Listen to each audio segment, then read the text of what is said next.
change the world. He who opens a school door closes. First failure is the beginning of education. Intelligence plus character, that is the goal of true education. Education consists mainly of what we have unlearned. If you have to put someone on a pedestal, put teachers. They are society's heroes. The duties of a teacher are neither few nor small, but they elevate the mind and give energy to the character. The best teachers are those who show you where to look, but don't tell you what to see. Better than 1,000 days of diligent study is one day with a great teacher. Your heart is slightly bigger than the average human heart, but that's because you're a teacher. Teachers can change lives with just the right mix of chalk and challenges. Teaching is the greatest act of optimism. One child, one teacher, one book, and one pen can change the world.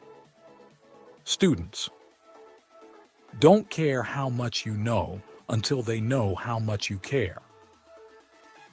It is not what is poured into a student that counts, but what is planted. Teachers have three loves: love of learning, love of learners, and the love of bringing the first two loves together. The art of teaching is the art of assisting discovery. Education doesn't just make us smarter, it makes us whole. Teaching kids to count is fine, but teaching them what counts is best. I am indebted to my father for living, but to my teacher for living well.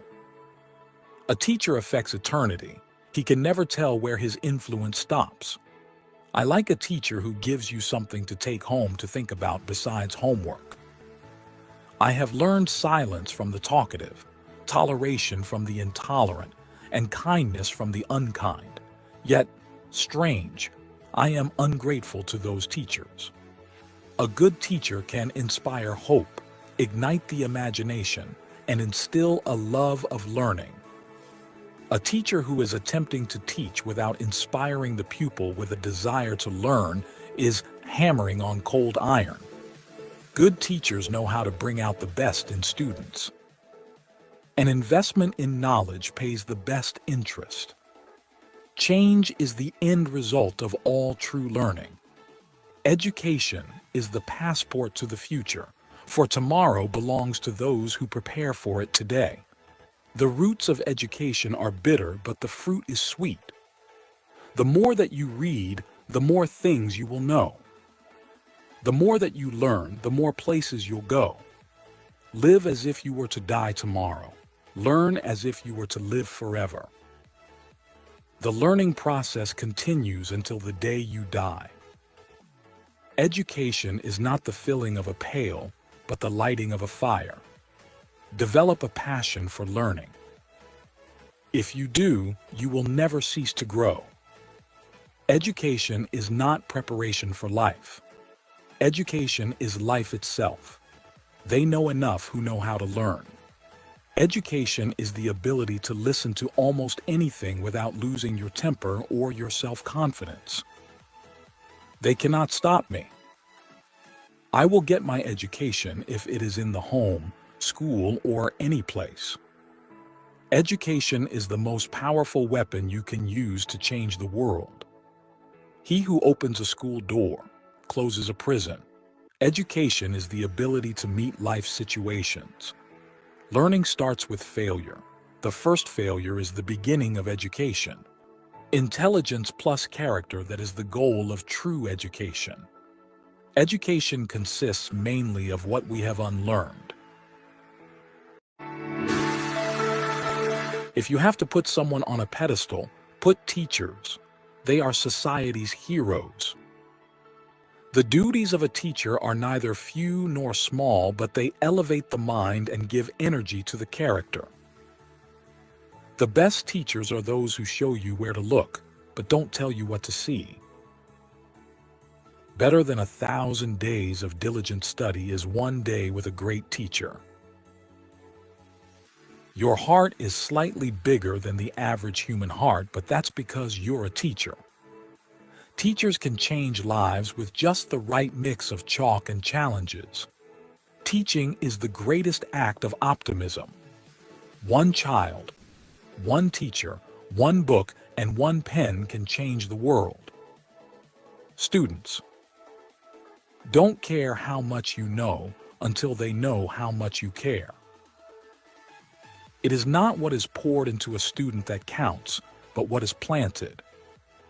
Teachers have three loves: love of learning, love of learners, and the love of bringing the first two loves together.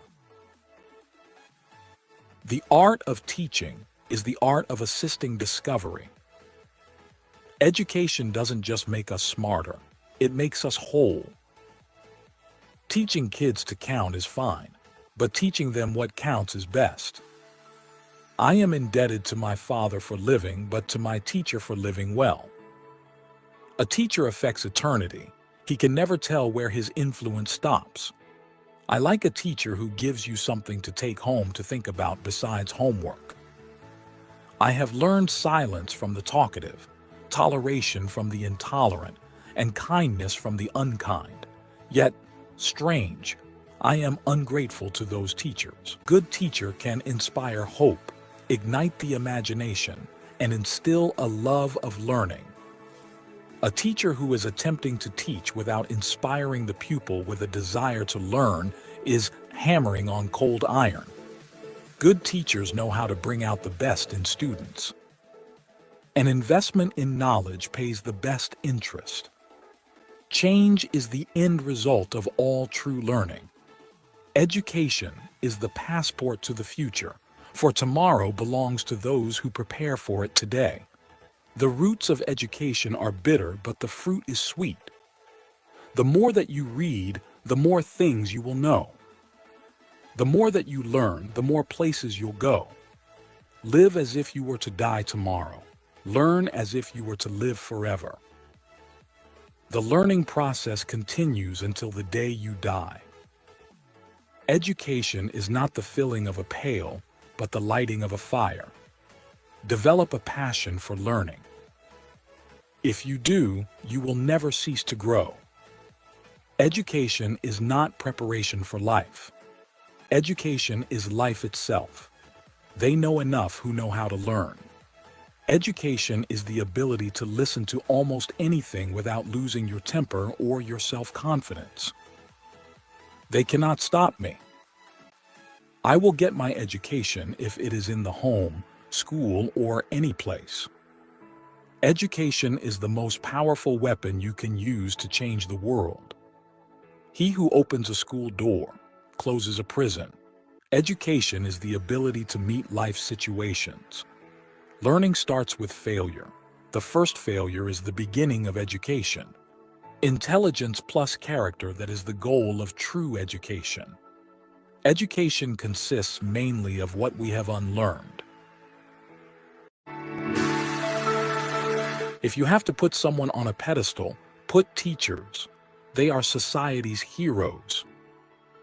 The duties of a teacher are neither few nor small, but they elevate the mind and give energy to the character. The best teachers are those who show you where to look, but don't tell you what to see. Better than 1,000 days of diligent study is one day with a great teacher. Your heart is slightly bigger than the average human heart, but that's because you're a teacher. Teachers can change lives with just the right mix of chalk and challenges. Teaching is the greatest act of optimism. One child, one teacher, one book, and one pen can change the world.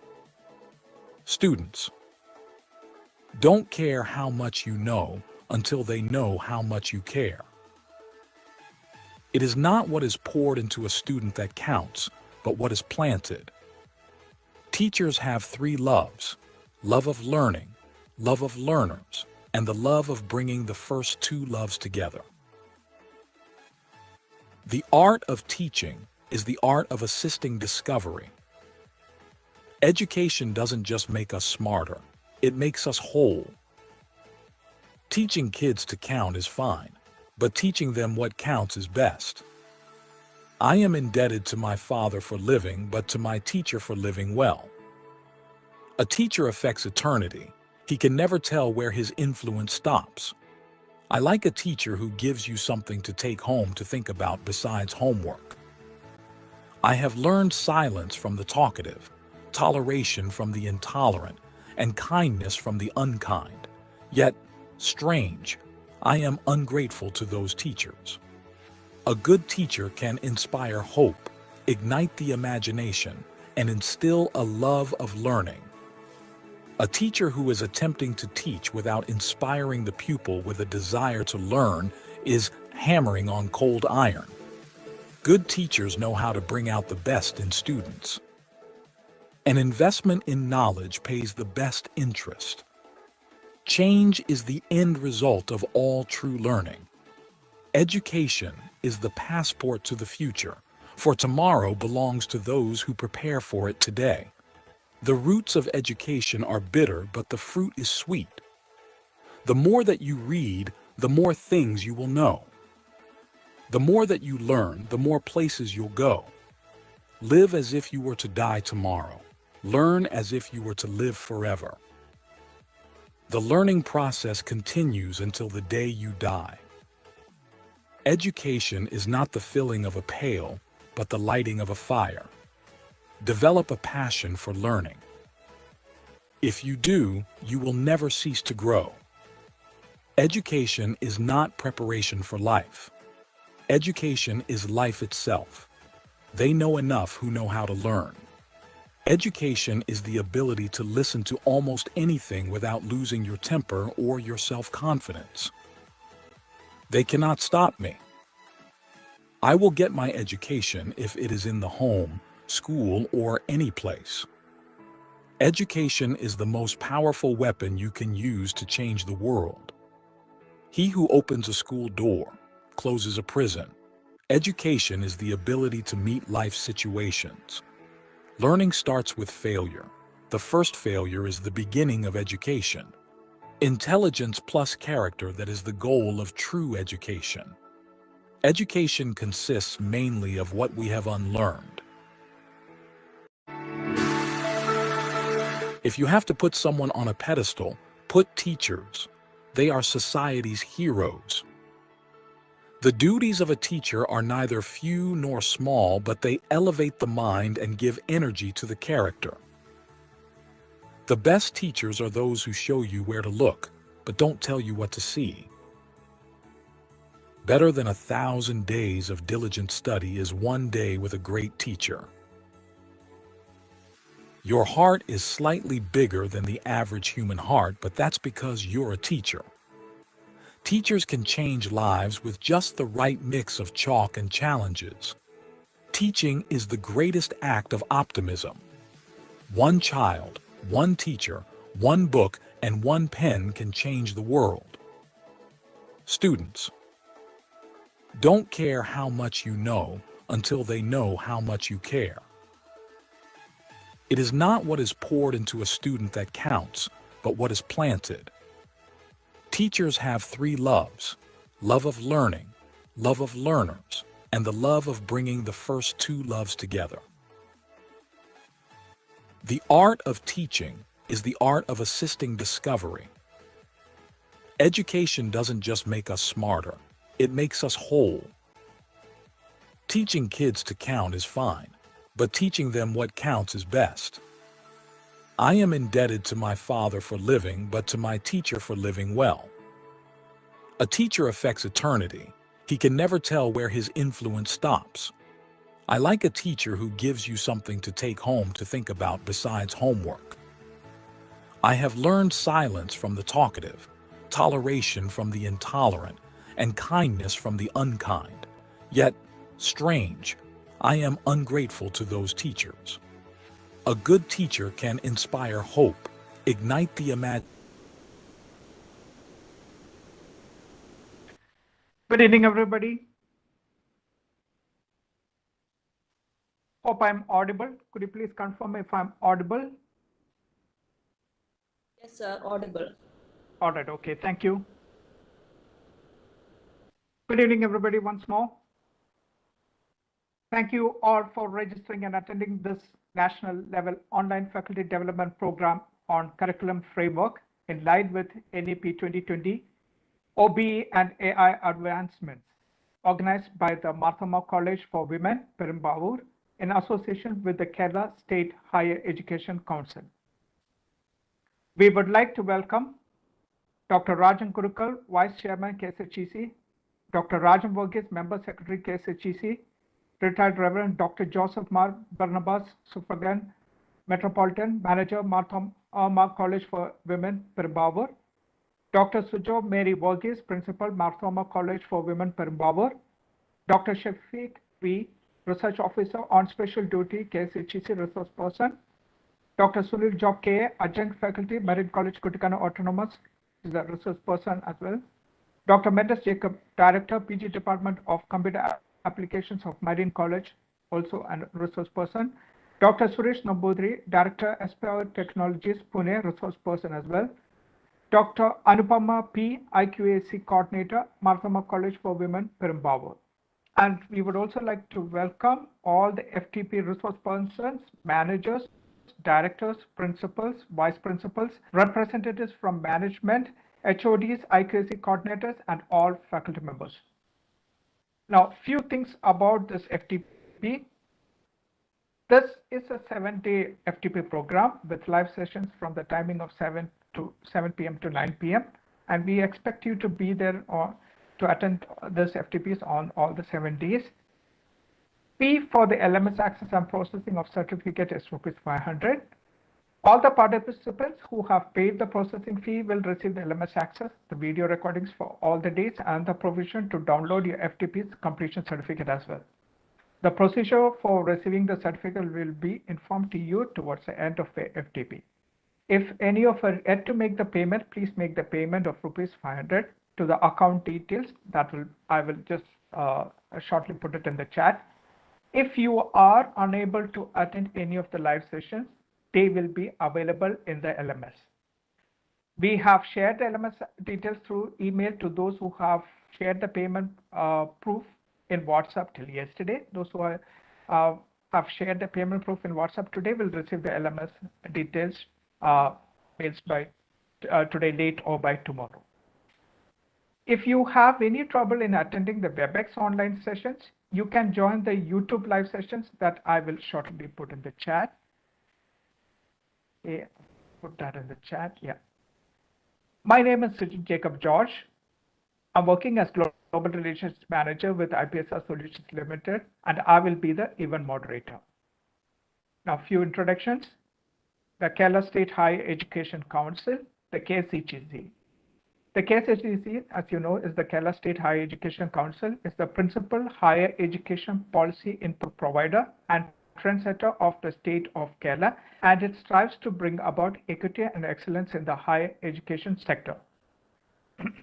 The Council is an apex-level statutory body instituted under the Kerala State Higher Education Council Act 2007 and the Kerala State Higher Education Council Amendment Act 2018 of the State Legislature of Kerala. Perceiving its democratic stature and participatory approach in making decisions, the Council is often denominated as a mandated working collective of all the stakeholders of the higher education sector, including academics, administrators, and students. Now, about Mar Thoma College for Women, Perumbavoor. Mar Thoma College for Women, established in 1982, since its inception has been an institution striving towards excellence in all spheres of higher education, catering to the educational requirements of women from various parts of the state. The college has played an instrumental role in the progress of the locality, contributing proactively to its growth and development. It has been particularly successful in molding generations of women into progressive thinkers and leaders, contributing to the nation in multifarious ways. Mar Thoma College for Women was accredited at the B+ level 2.63 by the National Assessment and Accreditation Council (NAC) in 2017. Being a premier institution in a backward region dominated by low-income families, the college has been striving to provide the best possible academic platform for underprivileged girls. Now, before we move on to our sessions, if it is possible, could you please turn on your videos for a few seconds that we would like to take the screenshot for documentation purpose. Yeah, if you could turn on your videos for a short period, that would be good.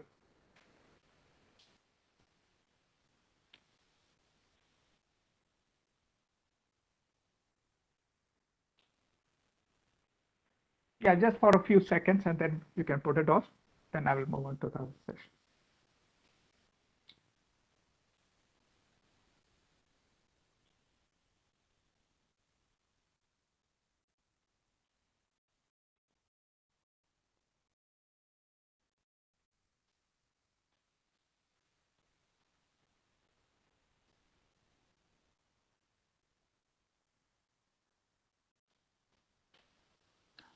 All right, thank you, everybody. Yeah.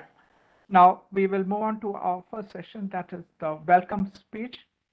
The welcome speech will be delivered by Dr. Sujo Mary Verghese, who is the principal of Mar Thoma College. Dr. Sujo Mary Verghese has completed her degree and PG from Kerala University. She secured her PhD in commerce from MG University, Kottayam, and she is the principal in charge from 2021. Over to you, ma'am. Thank you, sir. Let me first of all step into the video of welcoming the gathering.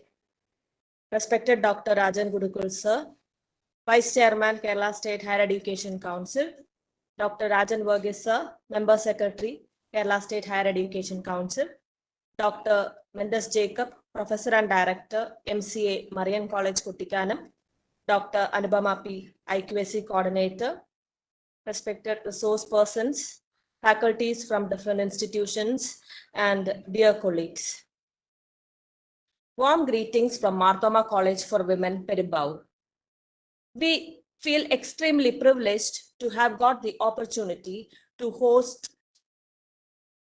this national level FDP on curriculum framework in line with NEP, OBE and AI advancements in association with the Kerala State Higher Education Council. The educational system of our country is going through a paradigm shift with the introduction of the new education policy and the revamping of degree programs. As faculty of higher education institutions, we need to be aware of the implications of the changes that are to be adopted in the recent future. Degree courses of 4-year duration and multiple entry-exit points are already being introduced in many universities in our country, and we in Kerala are involved in active discussions regarding the implementation of the same in our universities by the next academic year. We are also experiencing great excitement at the revamping of the systems and at the same time being concerned about the actual implications of the new policies. I hope this FDP will provide us the space and opportunity to discuss our concerns and attain clarity on the implementation of NEP and OBE and give much needed guidelines on how to make use of AI advancements in the teaching learning process. The inaugural ceremony of the FDP is presided over by Dr. Rajan Verghese, sir, Member Secretary of Kerala State Higher Education Council. During his illustrious career, he has served as the Pro Vice Chancellor of Mahatma Gandhi University and had contributed greatly to the growth of the educational sector of Kerala. On behalf of Mar Thoma College for Women and all those who are attending this session, let me welcome Dr. Rajan Verghese, sir, wholeheartedly to this inaugural ceremony.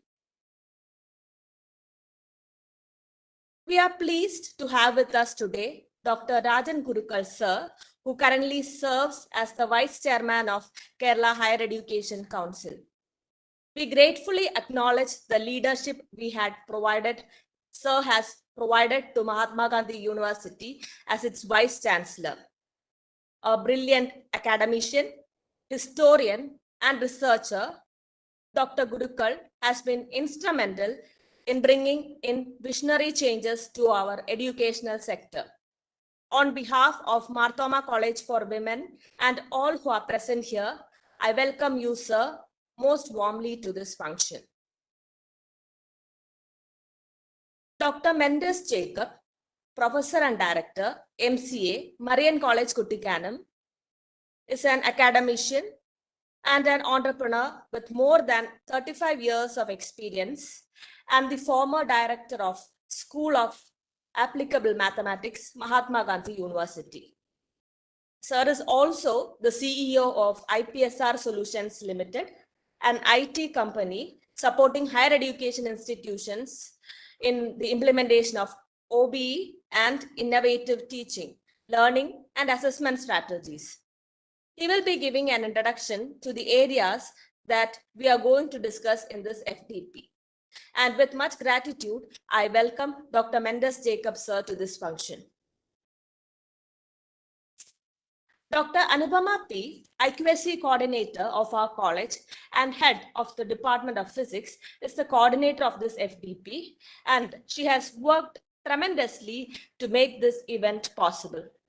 I greatly appreciate the efforts taken by Dr. Anupama and welcome her wholeheartedly to this function. With regard to this FDP, nearly 1,800 delegates have registered for the same. I welcome all the professors and faculties from different institutions attending this FDP. I hope the 7-day FDP will prove beneficial to all of you and equip you to embrace the changes in our educational sector in a more confident manner. Wishing you all the very best. Let me conclude. Thank you. Thank you very much, Dr. Sujo Mary Verghese, for that welcome speech. Now we will move on to the inaugural address that will be delivered by Dr. Rajan Verghese, who is the member secretary of the KSHEC. Dr. Rajan Verghese is the former Vice Chancellor of Mahatma Gandhi University, Kottayam, and has played a key role in the education sector of Kerala. Over to you, sir.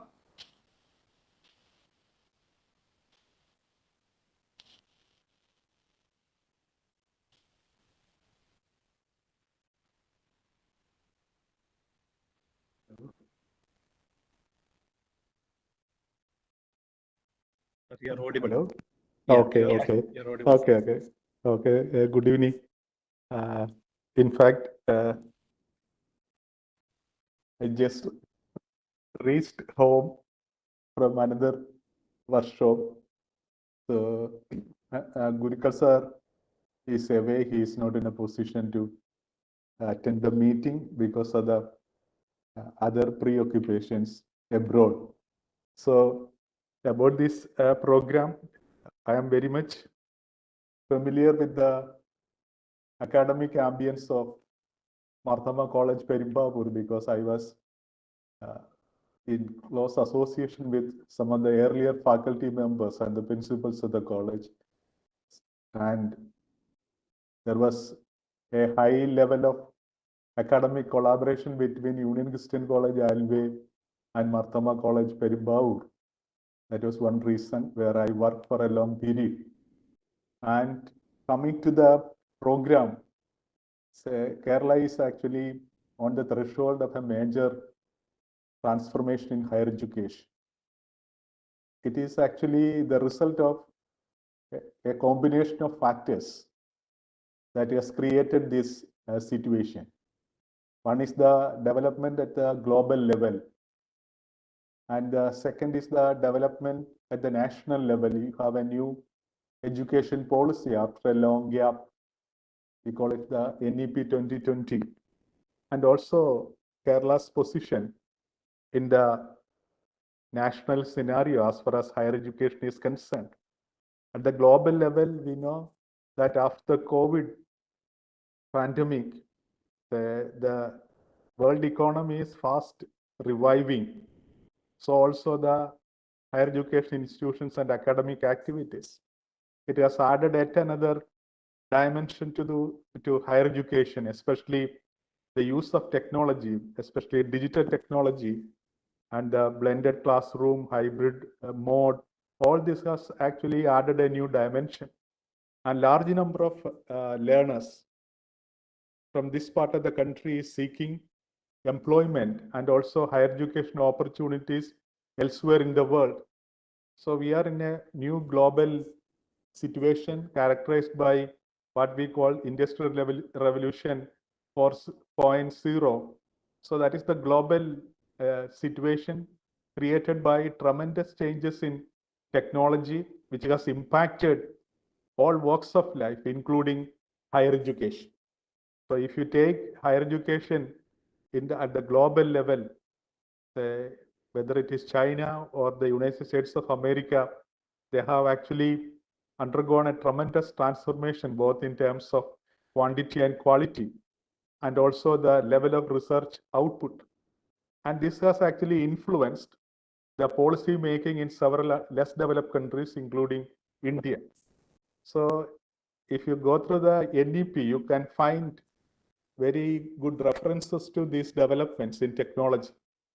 So the makers of the new policy, they are greatly impressed and influenced by the developments in the world economy in terms of the technological transformation. And Kerala has been following a different path from the national scenario. Kerala has been emphasizing more on social development, equity-based distribution, etc., which actually paved the way for massification of higher education. If you take the number of youth in higher education in Kerala, it is in the vicinity of 42% of the relevant age group 18 to 23, which means that 43% of the youth in Kerala, they are enrolled in higher education. The national average is only 25.3%. So there is increasing participation of all classes of people, different sections of society, including the marginalized and the less privileged in higher education. So this is mainly because of the policies that we adopt in the state of Kerala, especially the social provisioning of public good at the school level and also at the higher education level. We have large number of institutions. Most of them are public funded institutions. So the public sector led growth in higher education, it has created a new social ambience and atmosphere in the state. So when the new education policy was declared by the central government, corresponding changes were made in the state of Kerala also. And the council appointed a committee under the chairmanship of Professor Prabhat Patnaik of JNU to chalk out a strategy how to engage with the national policy at the state level. And the report is in the public domain in the website of the council. We are actually for a transformation without sacrificing the social benefits or the social gains that the state has achieved so far. In terms of academic changes, we are fine-tuning our system. We cannot overlook national development. We cannot ignore nationally mandated regulations when we make changes in the state universities. So the government of Kerala appointed 3 committees to study further the possibility of transformation in higher education. The most important committee was the committee headed by Dr. Shyambi Menon, former Vice Chancellor of Ambedkar University, New Delhi. And the committee proposed a lot of changes, large-scale changes, both in the structure and content of higher education. And if you go through that document, which is also available in the public domain, the document calls for drastic changes in the academic activities and research in the state. And it has proposed the 4-year undergraduate program at the universities and colleges with major changes, departure from the NEP or the national model. In Kerala, we constituted a state level committee headed by Dr. Suresh Das for revamping our undergraduate education, called the Kerala State Higher Education Curriculum Framework for 4-year program. And that committee, which submitted its report in May this year, is the basis of this major transformation that is going to take place in our universities and colleges, especially from the next academic year. Some of the universities, they have already started work on that. Kerala University has gone ahead of other universities. They are already declared the commencement of a pilot program, 4-year program in their university department in the field of, say, politics, international relations, and economics. So initial changes have been made, but in the state, we have a curriculum which can be compared to the curriculum of any leading university in India or abroad. At the same time, we have taken all the care to protect and strengthen our public funded higher education institutions. And we are not strictly following the NEP per se, but we have elements of that reflected in the new curriculum, especially the credit framework and the national skill qualification framework, etc. They are taken into consideration while formulating the new curriculum. We are allowing only exit in the 3rd year, and so the course is extended to the 4th year, where you can come out with an honest degree, either with research or without research. So in Kerala, exit options are not allowed in the 1st year and the 2nd year. Only 3rd year exit is allowed, and the course can be continued in the 4th year. And for the 4th year students, we permit a lateral entry for the 2nd year in PG program. And in the 3rd year, we have designed the syllabus in such a way that we have all the ingredients that is enumerated in the credit framework that is put forward by UGC. And the crux of this reform is the production of a new curriculum which is student-centric, which is flexible, which include lot of possibilities for the students and the faculty to go into or to enter into new areas of learning. So Kerala is actually making every effort to catch up with the rest of the world in terms of curricular reforms without sacrificing the benefits that we have created or the assets that we have created through public investment and social provisioning. And Council is making all the efforts to create an academic ambience in universities. Today, we have launched the training of teachers in universities, in MG University.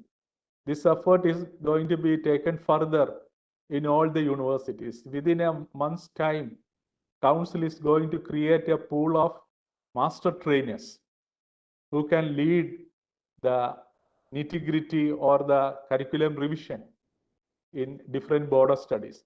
Actually, the master trainers are from different faculty or from different boards of studies. So these board of studies members will be given training by these master trainers. So this is going to be taken in a big way by the council. And I solicit the cooperation of the academic community and colleges in this effort. And you have various other sessions which will detail the details of this curriculum framework. And we are concentrating on outcome-based education.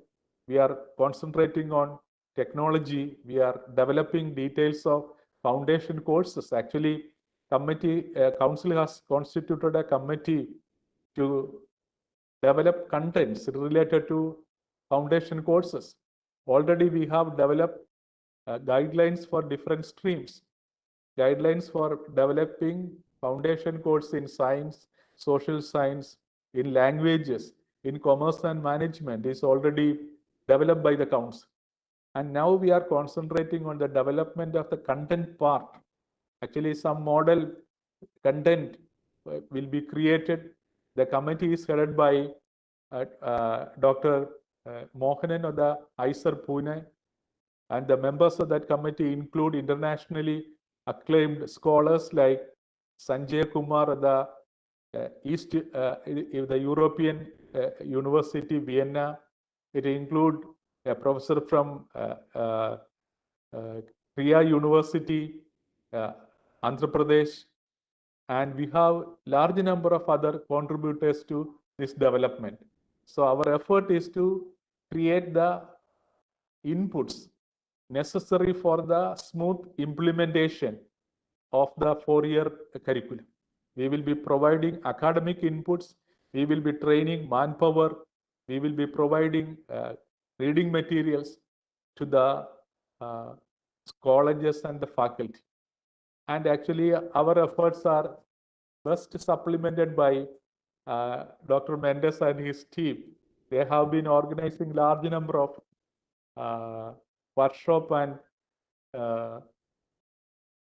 conferences related to curriculum development, where they concentrate mainly on outcome-based education, and they have even introduced the latest tool in technology, namely ChatGPT and AI, in the development of the curriculum and all other attending activities related to that.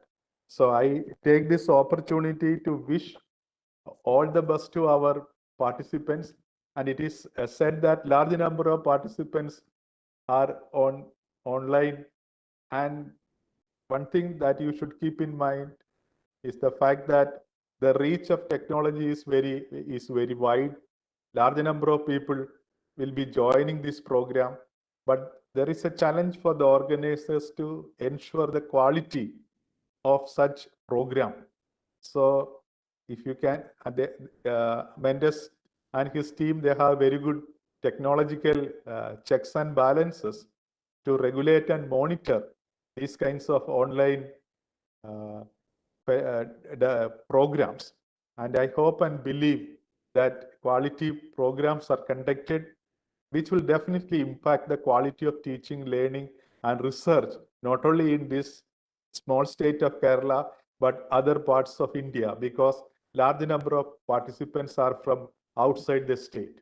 So on behalf of the Kerala State Higher Education Council, I greet all the participants from different parts of India and promise to provide all the academic input necessary for the implementation of the new curriculum. So with these words, I conclude. I formally inaugurate this function on behalf of the council. Thank you very much. Thank you very much, Dr. Rajan Mugis. Thank you for the inaugural address and for inaugurating this FDP. Thank you for the insight you provided into the development of the education sector in Kerala and India as well. Now,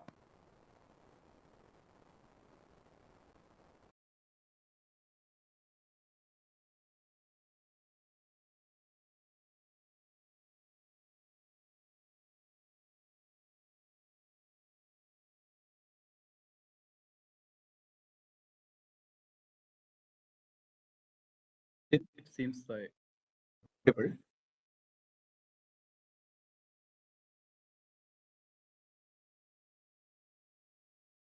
and is the former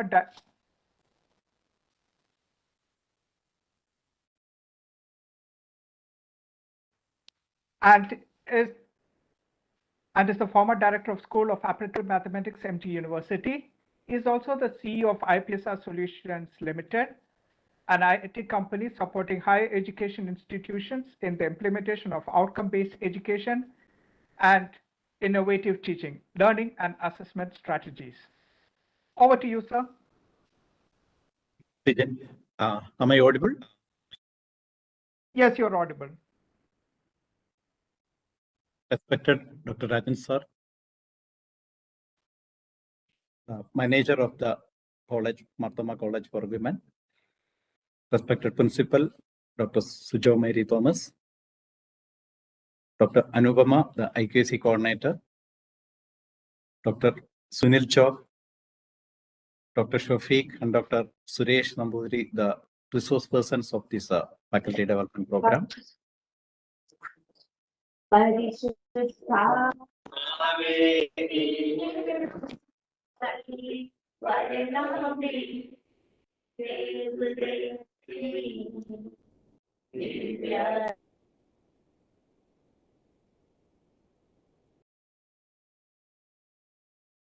Some noise. All the distinguished participants from all over India. Good evening and warm welcome to this particular faculty development program. I am excited to see the enthusiasm of the participants. We have more than 1,800 participants registered for this program. Some of them attending online through YouTube Live, some of them through the recorded videos. So I'm here to introduce this faculty development program, how it is progressing over the next 7 days, the schedule of the program, and what the participants can expect from these 7 days sections. Plus, there are a lot of contents in the learning management system. So I'll just share the schedule so that you can understand how it will go.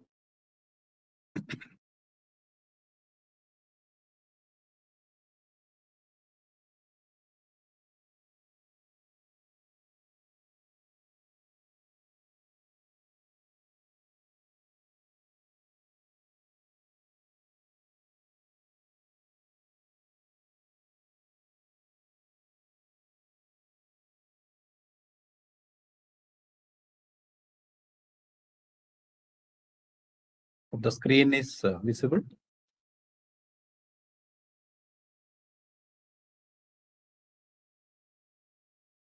Okay. Visible, sir. Yeah. The schedule. Today we have the inauguration. It's already over. Then we have a section on Bloom's taxonomy by Dr. Sunil Chok. Next, tomorrow we have the introduction and architecture of OBE. We'll start with OBE. And on day 3, that is on Saturday, we will be introducing the new curriculum framework of the Kerala State Higher Education Council by Dr. Shafiq. He is the research officer at Kerala State Higher Education Council. Then on day 4, we will continue with the OBE, mapping of outcomes, then attainment calculation, and different tools for calculating the attainment, and how these tools or how the analytical reports are useful for accreditation. We will discuss all those things on Monday, fourth day. And the 5th and 6th day is dedicated for ChatGPT and AI tools for educators, so that you will get a lot of contents. How the faculty members, they can use ChatGPT and AI tools for teaching, learning, and assessment activities, even for research. So we have Dr. Suresh Nambudiri, who is an expert in this particular topic. He will deliver the sections on day 5 and day 6. And day 7, again, how we can apply ChatGPT and AI tools in teaching, learning, and assessments. So that starting from the curriculum design onwards, we can have the outcomes, how to design the outcomes. Again, the assessments, everything we can use AI tools, so that the workload of the teachers will be reduced. At the same time, the teachers can focus more on the creative aspects of teaching, learning, and assessment strategies. And by day 7, we have the valedictory function. This is actually the schedule of the FDP.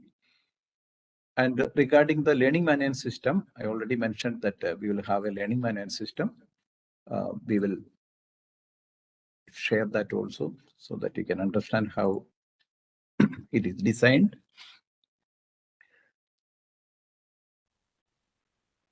And the LMS, they will get access to this LMS. There we have a discussion forums, doubt clearance forums, so that we can, the participants can collaborate each other. You can discuss, and there is a lot of learning happens when we discuss with each other. Then every day there will be the recorded videos, there will be tasks and assignments, there will be MCQs, multiple choice questions, so that you can attend all the MCQs so that you will get the certificate. In addition to that, you can also attend the different tasks and assignments so that you can learn more. It is not compulsory, it's optional for the participants, but the MCQs you have to complete. And every day we'll have a different task and assignments. Again, lot of content is added there.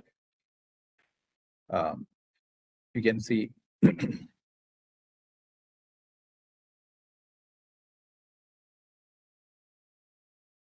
we have a lot of reference materials available.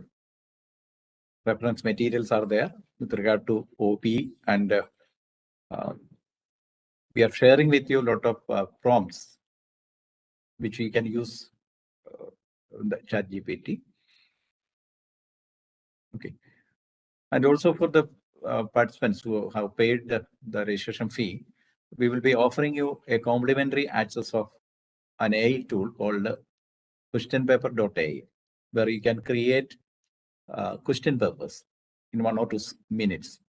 And that is an advantage for every teacher because we are spending a lot of time for creating question papers, especially for multiple choice questions. I will just show you that tool also so that you will get it the last day of the FDP from the LMS itself. You will get the link and you will get it in your mailbox. Okay. So that is about the learning management system that will be available for at least 21 days from today. You will be informed the exact dates through which the LMS is available. Okay. In due course of time, we will inform you. And this is the AI tool which you will get through LMS. You can see this is the home page of this AI tool, where we have different templates for question papers. There are some ready-made templates, and if you want a customized template, you can create one. So there are 2 options. There are some ready-made templates already available so that you can use any of the ready-made templates and you can create question papers. I will just show you how we can generate a question paper by using a ready-made template. The preview is available here so that you can choose which template you want. This is a template where we have the multiple choice questions. That is part A. Sorry, part 1. Part 2 consists of short answer questions, and part 3 essay questions, A or B questions. So this is one template. And if you want to create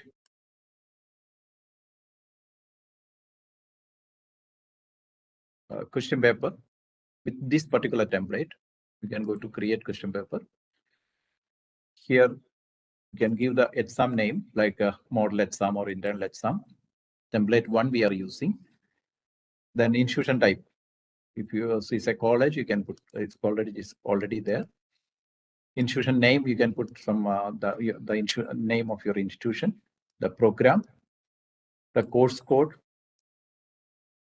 I already entered the course code, that is why it is there. So just I'm trying to create a question paper on bridge course in mathematics. That is one of our courses.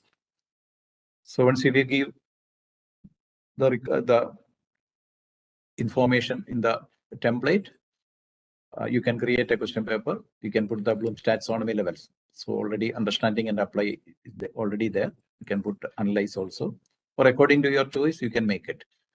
And if you want easy questions, you can have easy. You can put select easy, otherwise medium or challenging. Now I'm selecting medium. Here you can enter a topic or a syllabus or a name of the book or anything according to your wish. Now I'm going to enter the syllabus of 2 modules of this particular course.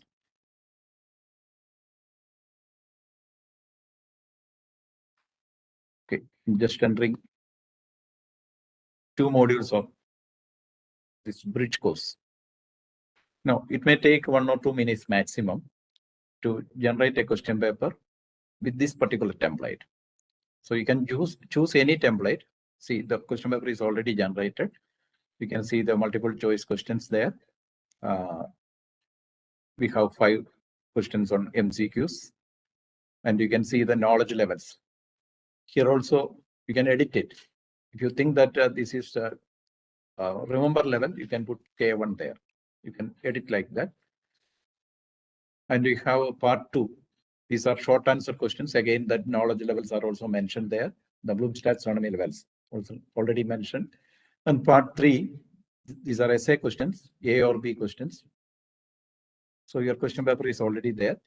And suppose when you check the question papers, the questions, if you want to delete some of the question, or you are not satisfied with the, say, question number 11, you can delete it. 12 also, or one more I'm going to delete. I'm not satisfied with these 3 questions. So instead of 3 questions, I will get another set of questions now. Okay, I'm again putting the syllabus there for the 2 modules, or I can change. I can even give a topic or something like that. Now, again, the AI tool is generating questions. So instead of 3 questions, we will get more questions now, more suggestions. See, we have more suggestions now.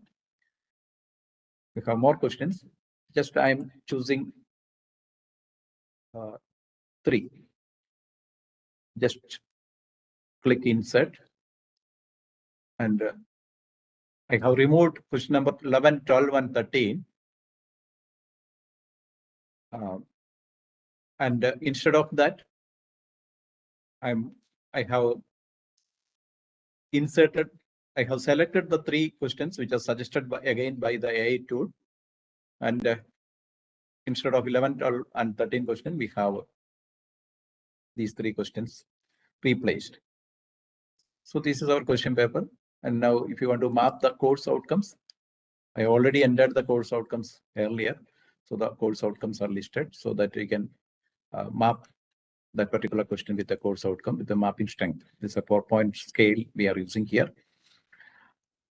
Or you can customize it according to your wish. So just I'm mapping 2 questions with COs here. So once if you update it, you can see the course outcomes already. These 2 questions are mapped with the course outcomes. It's already there. Okay. And if you want to get the answer key, that also is available. For every question, we have the answer key so that it will be easy for the faculty members at the time of evaluation. You'll get the answer key. So this tool you can use mainly for your internal exams or model exams, or even in the university departments, you can use it for the semester end exam. So this is the tool. You will get it as a complimentary gift when you complete this faculty development program. This is available on LMS. Okay. And if you want to create your own template, that is also possible. You can create your own template. You can create a new template. You can put the necessary information there so that you will get a new template. How many questions in the section 1? You can call it part A. The second one, you can add another section. You can call it part B or part C. And you can select the question type, whether it can be true or false questions, or multiple choice questions, fill in the blank questions, or short answer, or case study. Any type of questions you can select. For different sections, you can select it like that. So definitely we will give you more idea about this tool on the last day, and also we'll be providing you with the videos how to create question papers with these two. Okay, so that's about this FDP. We'll be having every day. We will have the live sections from 7 to 9. If in any case you are not able to attend the live sessions, you have the recorded videos available on the learning management system. You have tasks and assignments, and lot of content is provided the LMS. So again, I'll take this opportunity. To express my sincere gratitude to all the participants who have joined for this particular program, the management, principal, accuracy coordinator, and all the faculty members of Mar Thoma College, and my dear colleagues at IPSR Solutions Limited for coordinating this event in a better way. So thank you all and all the best. Thank you, Mendes sir. Thank you for that introduction to the FDP and also letting us know what are the contents of this FDP. Now, we will move on to the vote of thanks. Before moving on to the vote of thanks, I would like to tell you that we have a session on Bloom's taxonomy after that. So please wait till we finish that session as well, right? So next, we will quickly move on to the vote of thanks. The vote of thanks will be delivered by Dr. Anupama P., who's the IQAC coordinator, Mar Thoma College. She is the assistant professor and HOD, Department of Physics, Mar Thoma College for Women, Perumbavoor. She is the IQAC coordinator and joined the college in 20 September 2012. She has a PhD from Technical University, Dresden, Germany, funded by the International Max Planck Research School. She has taken her MSc from CMS College, Kotte, and BSc from BCM College, Kotte. Over to you, ma'am. Thank you, sir. Am I audible? Yes, you are. Okay. So, good evening, all. Respected President of the meeting, Dr. Rajan Verghese, Member Secretary, Kerala State Higher Education Council, respected Dr. Rajan Gurukal, Vice Chairman, Kerala State Higher Education Council, respected Dr. Mendes Jacob, Professor and Director, MCA, Marian College, Kuttikanam, respected Principal of Mar Thoma College for Women, Dr. Sujo Mary Verghese, the resource persons of this faculty development program, Dr. Shafiq, Dr. Suresh Nambudiri, Dr. Sunil Job, and all my dear respected participants.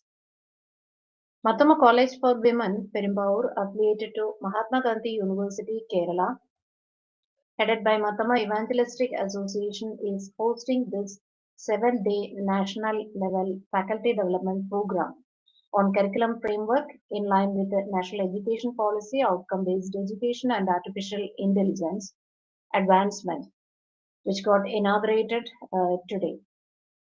We are really happy and thankful to Kerala State Higher Education Council for allowing us to associate with them in organizing such a program.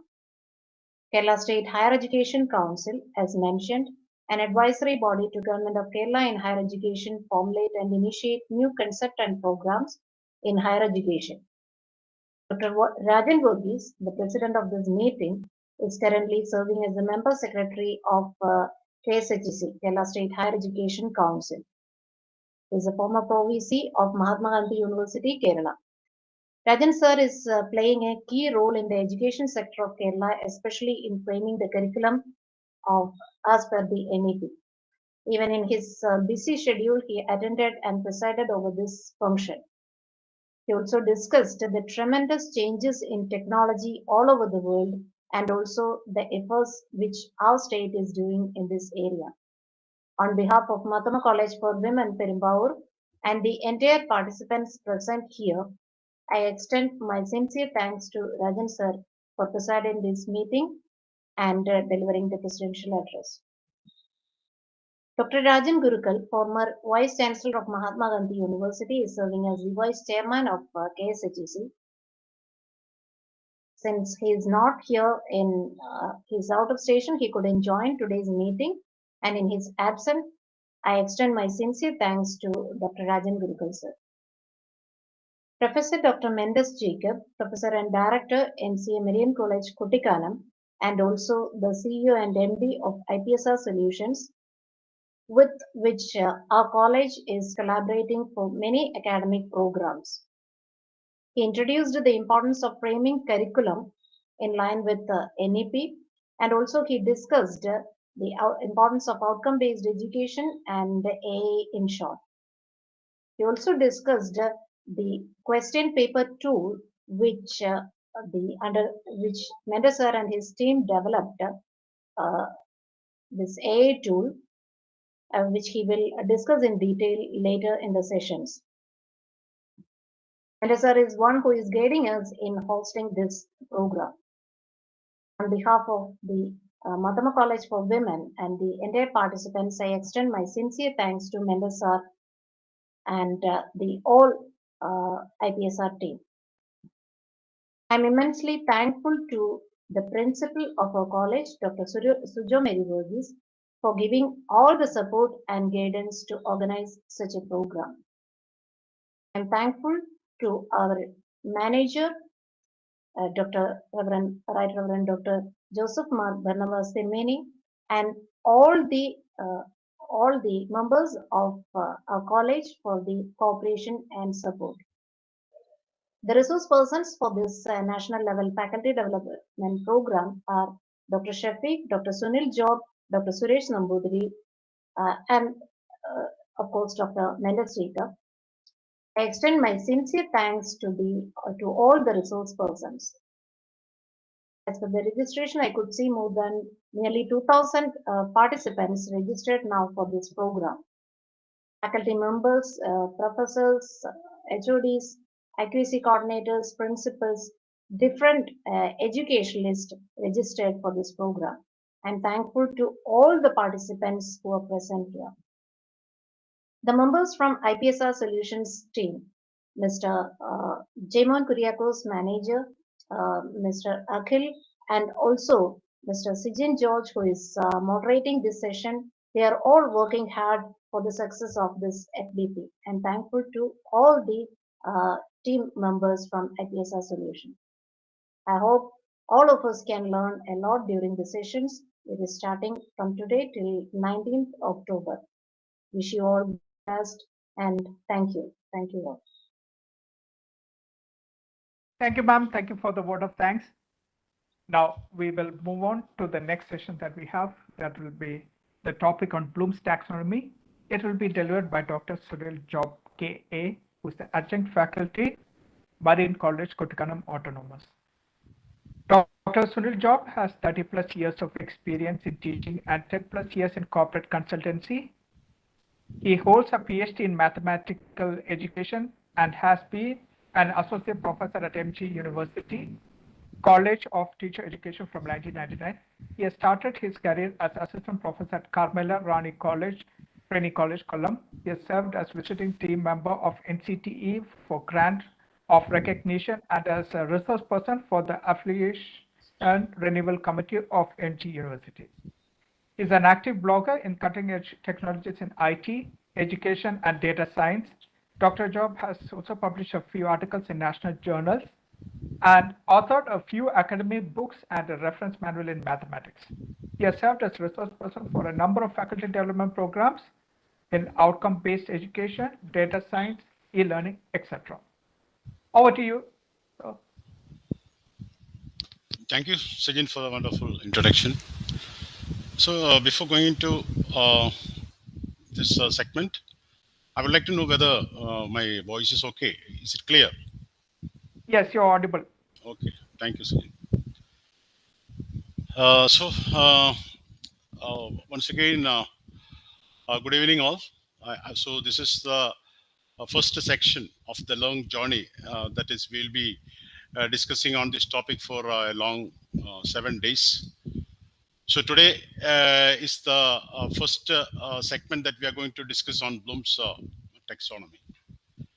So before going into that, I would like to register my gratitude to this management and accuracy of Mar Thoma College, as well as Higher Education Council for giving me an opportunity to be here and to interact with you in this topic of the curriculum development in the lines of OBE.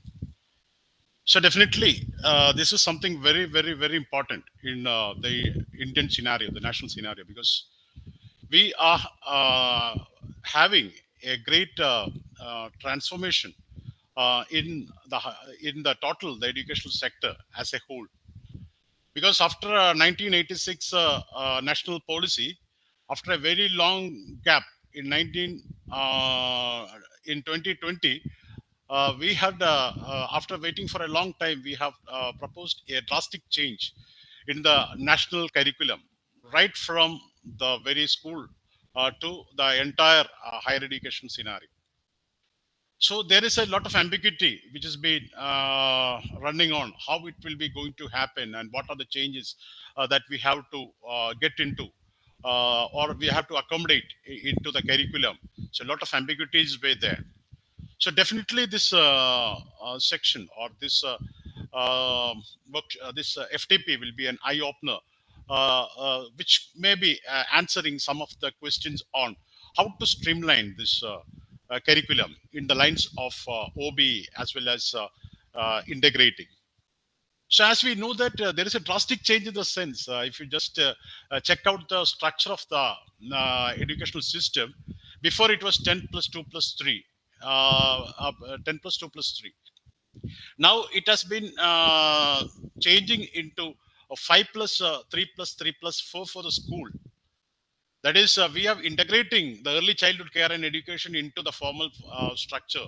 That is the first 5 years of foundation education, followed by 3 years of preparatory education, followed by middle stage education, and then followed by 4 years of secondary. So that will be the structure of education which has been proposed by this new educational policy 2020 regarding school.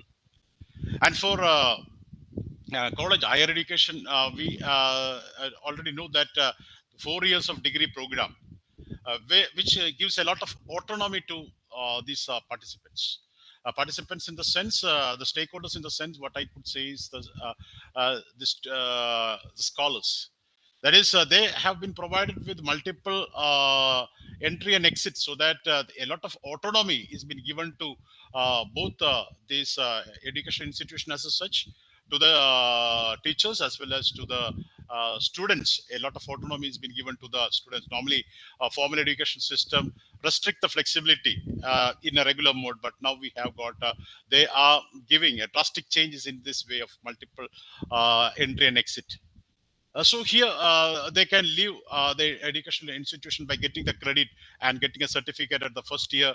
The second year they can attain a diploma by acquiring the credit. So development of a credit bank where they can get the credit either from the formal stream or from the online education. So like that, a lot of changes has been going to happen.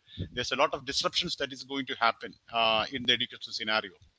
And now we have this multidisciplinary courses. A lot of importance has been given to multidisciplinary courses, transdisciplinary courses, interdisciplinary subjects. So our curriculum have to incorporate all these, the maximum possibility of multidisciplinary courses, so that the students are given a lot of autonomy to have a selection on the different topics, so that a great flexibility could be brought about in the curriculum front. So the question is that when we are giving, when we are inducing such a flexibility in terms of multidisciplinary, transdisciplinary, integrating both the indigenous culture as well as the curriculum into the syllabus, as well as making it into into a global engagement platforms. So likewise, a lot of changes has been proposed in the national policy. So how to accommodate it, how to formulate the curriculum, there is a lot of ambiguity in this line. And the greater part is that if all these things has been integrated, how can we make it outcome based? So in this context, that is, the outcome based education is just evolving. So how can we make the entire scenario of the new educational policy 2020 as an in an outcome based format? And how can you bring about the assessments? So how to bring about the assessments in a multidisciplinary course? We have got a lot of open courses, the value-added courses. So how to infuse the concept of outcome-based education, and how to bring about the assessments of these courses in this format? a lot of ambiguity is running on this segment, because there is a need for a lot of discussions on this thing. And definitely, I think this segment, I mean, the FTP will be an eye opener, a solutions that could be brought about in this regard. So a lot of things is going to happen in this, because we know that Dr. Shafiq is the research officer of Higher Education Council, Dr. Mendes, and Suresh Tambudri. They'll be interacting on these topics so that a good clarity could be brought about, and we can steer the curriculum, the latest reforms of the curriculums in the right way, accommodate it, and we can excel the best out of in terms of outcome-based educations. So my job today is just to till the land, in the sense set the stage for the higher discussions and about the outcome-based education, and streamlining it into the this.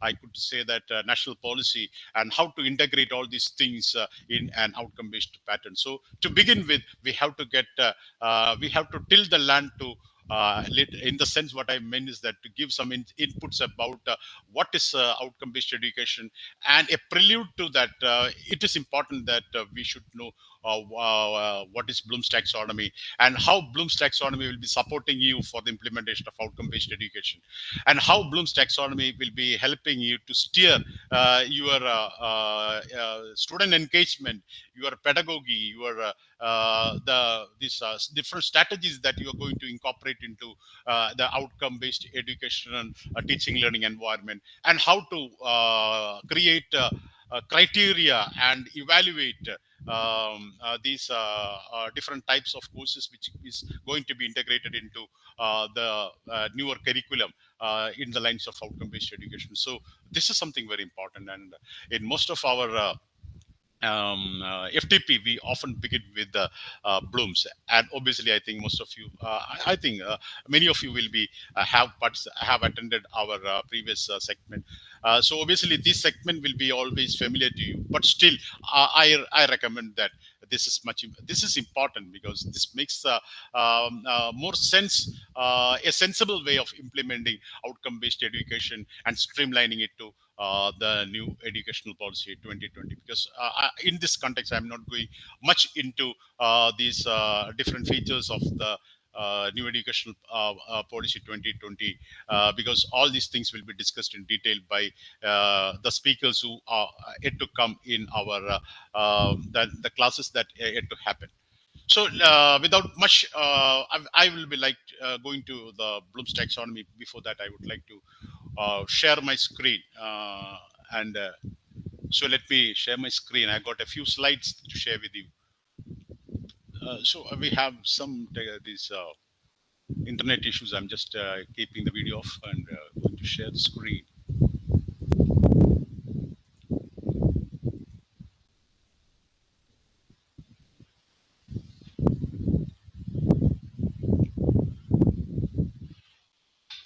Yes, Sujin, once again, I have the same question. Whether my screen is now visible and sound is okay. If both okay, then Yeah, okay. Your screen is visible. Just a thing, Sunil sir. Okay. There's a little bit of buffeting sound from from your mic. Can you see if that can be sorted out? I've been using a headphone, and I think. Yeah, I think it's rubbing on you.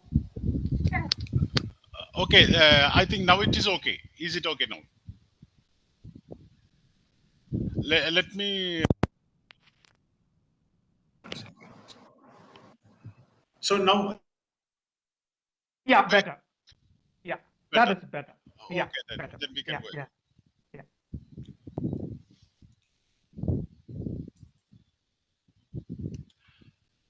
So, okay, we know that I don't think that this Bloom's taxonomy is a new thing to you. Obviously, being teachers, we are much familiar with Bloom's taxonomy, and not only that, while trying to bring about this changes in the curriculum in the lines of outcome-based education, definitely you would have explored a lot in this Bloom's taxonomy. But so let this be a refresher to your learning on Bloom's taxonomy. So obviously, Bloom's taxonomy itself says that it is some sorts of classification taxonomy, right? So here, what Benjamin Bloom has suggested is that he has classified the learning process, which will take the roadmap from simple, direct to complex and abstract. So that is how the learning normally happens. The learning is a process which progresses from simple and direct to complex and abstract. So this roadmap between simple and complex to this complex and abstract is being divided into different levels of hierarchy. And Bloom's taxonomy is all about this hierarchy. And a knowledge of this will bring about more light into our activities, whether it is in the form of curriculum formulation, or whether it is in the form of this interactive phase where we interact with the stakeholders, in the sense students, or in the how we are trying to evaluate the students or assess the students. This Bloom's taxonomy is something very important. So to start with our journey, I have just introduced one simple slide on what is learning, because Bloom's taxonomy have to talk to you about what is learning. So obviously, learning, we know that it is a process that brings about some change. So when a student or an individual learns something, some change is being brought about in his behavioral pattern. So normally, when a teacher go into a classroom for normal classes, so obviously at the start of his class, definitely the students normally will be having some set of behavior, which I will call it as initial behavior.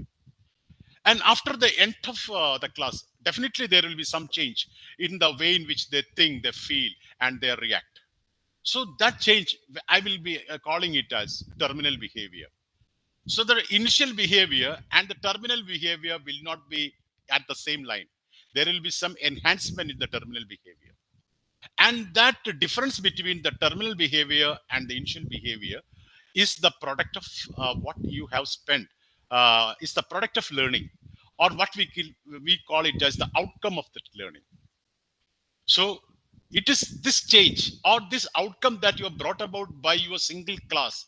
We can call it as the intended learning outcome of that particular class.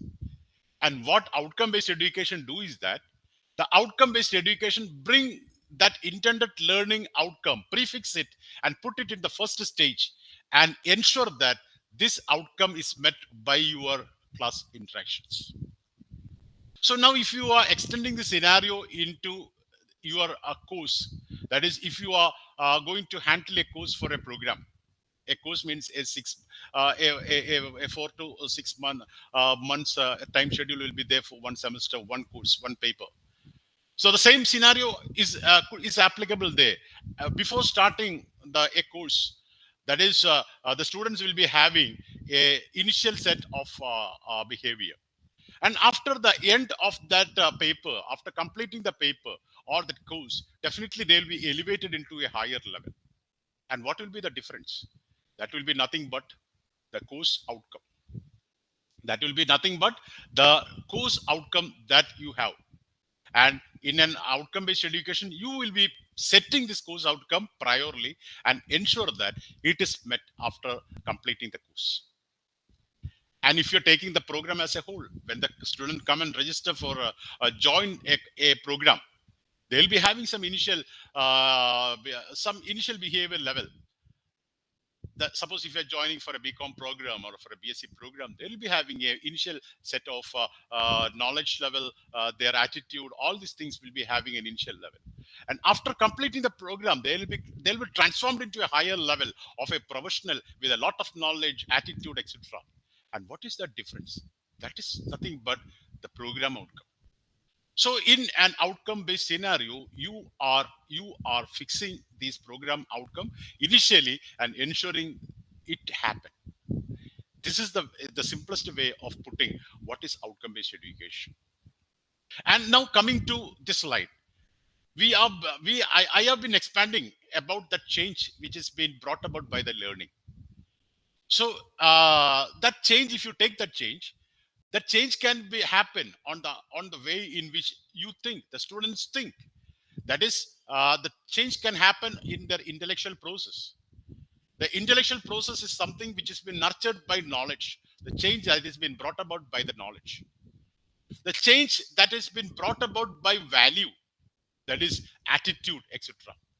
So how the students feel, how their mannerism, their attitude, and the change that they can happen in the way in which they perform some physical task, the motor skill, that the task which has been governed by the motor skill activities. So these are the three areas of change. And what Bloom's taxonomy comprehensively bring about is that the Bloom has extended that roadmap of the change in these three area. I will call it as domain, and he has classified it in different levels from simple to complex. That is what Bloom has done with respect to this taxonomy. So this man smiling at you is none other than Benjamin Bloom. Okay, obviously, this is very encouraging. The statement that Benjamin Bloom has given as a remark. You can read that. What any person in this world can learn. Almost all person can learn. If there is a if condition there, provided with appropriate prior and current condition of learning. So it is important for a teacher to know what is the prior condition which is essential for teaching the present content. So there is a continuity between prior and current conditions. And definitely the Bloom's taxonomy will give you an eye-opener to fixing what is the level of the current condition and what is the level of the prior knowledge that is being needed. So if you are able to bring about a rapport between the prior and current condition, definitely learning will happen irrespective of the learner. So almost all learner, without any special challenge that they are confronting, they are able to learn, provided that they are given with a connection between prior and current conditions. And what Bloom's taxonomy is a set of three hierarchical models. And what is of the three about? I told that the change can happen in the three areas. One is the module includes cognitive domain, means intellectual ability and skill. That is the way in which we think. The way in which we think, which has been nurtured by knowledge. The way in which we feel, that is the second one, feeling, emotions, and attitudes. The third one, the physical and psychomotor skills. So here, since in our curriculum framework, as well as in organizing the curriculum, we have to give priority to organizing the knowledge, how to fix the knowledge, how to create the content part. So for that, the cognitive domain, the knowledge domain is more important. So here we will be restricting our discussions on the cognitive domain of the Bloom's taxonomy, and the rest affective and psychomotor domain will be included as a hidden curriculum while we progress through the interactive phase of our teaching learning process. And definitely you will be very familiar with this pyramid, the Bloom's pyramid. So here we, at the both side of the pyramid, you could see that the roadmap, that is, the learning is something that should happen from simple to complex, or from concrete to abstract. So this roadmap has been classified into different levels. And these are the different levels which has been showcased there. You can read it off. That is remembering. The remembering will be followed by understanding. Understanding will be followed by applying. Applying will be followed by analyzing. Analyzing will be followed by evaluating. And evaluating will be followed by creating. So this is how the learning happen. This is how the roadmap will progress as it go from simple to complex. And obviously, remembering means, the word itself say that to remember means to keep something in memory, right? So as far as a student is concerned, as far as a learner, I will mention a learner is concerned. If they are going to learn about a subject, the first learning happens at a memory level. That is we are connected with the external world through five senses. So whatever impulses that comes into us is through these five senses, and whatever come through these senses will be recorded in the memory. So when it is recorded in the memory, what I can do is that I can recall it. So that is something. So when a memory level of learning happens, we'll be able to recall it. So it won't be in that same phase for a long time. We will put some intellectual apprehension into what we have put in the memory. So when we are putting some perception or some intellectual activity into the stuff of memory level stuff, we will be transferring our learning into the higher order of understanding. We'll be trying to understand the meaning. So the process of thinking, which has been triggered by the intellectual process, intellectual activity, will transform the memory level learning into an understanding level learning. So at an understanding level, what you can, because learning is something happening in the student. So what you can elicit from the student is that he will be trying to explain the meaning of what he have stored in the memory. So at that stage, it becomes, you'll be able to explore and understand.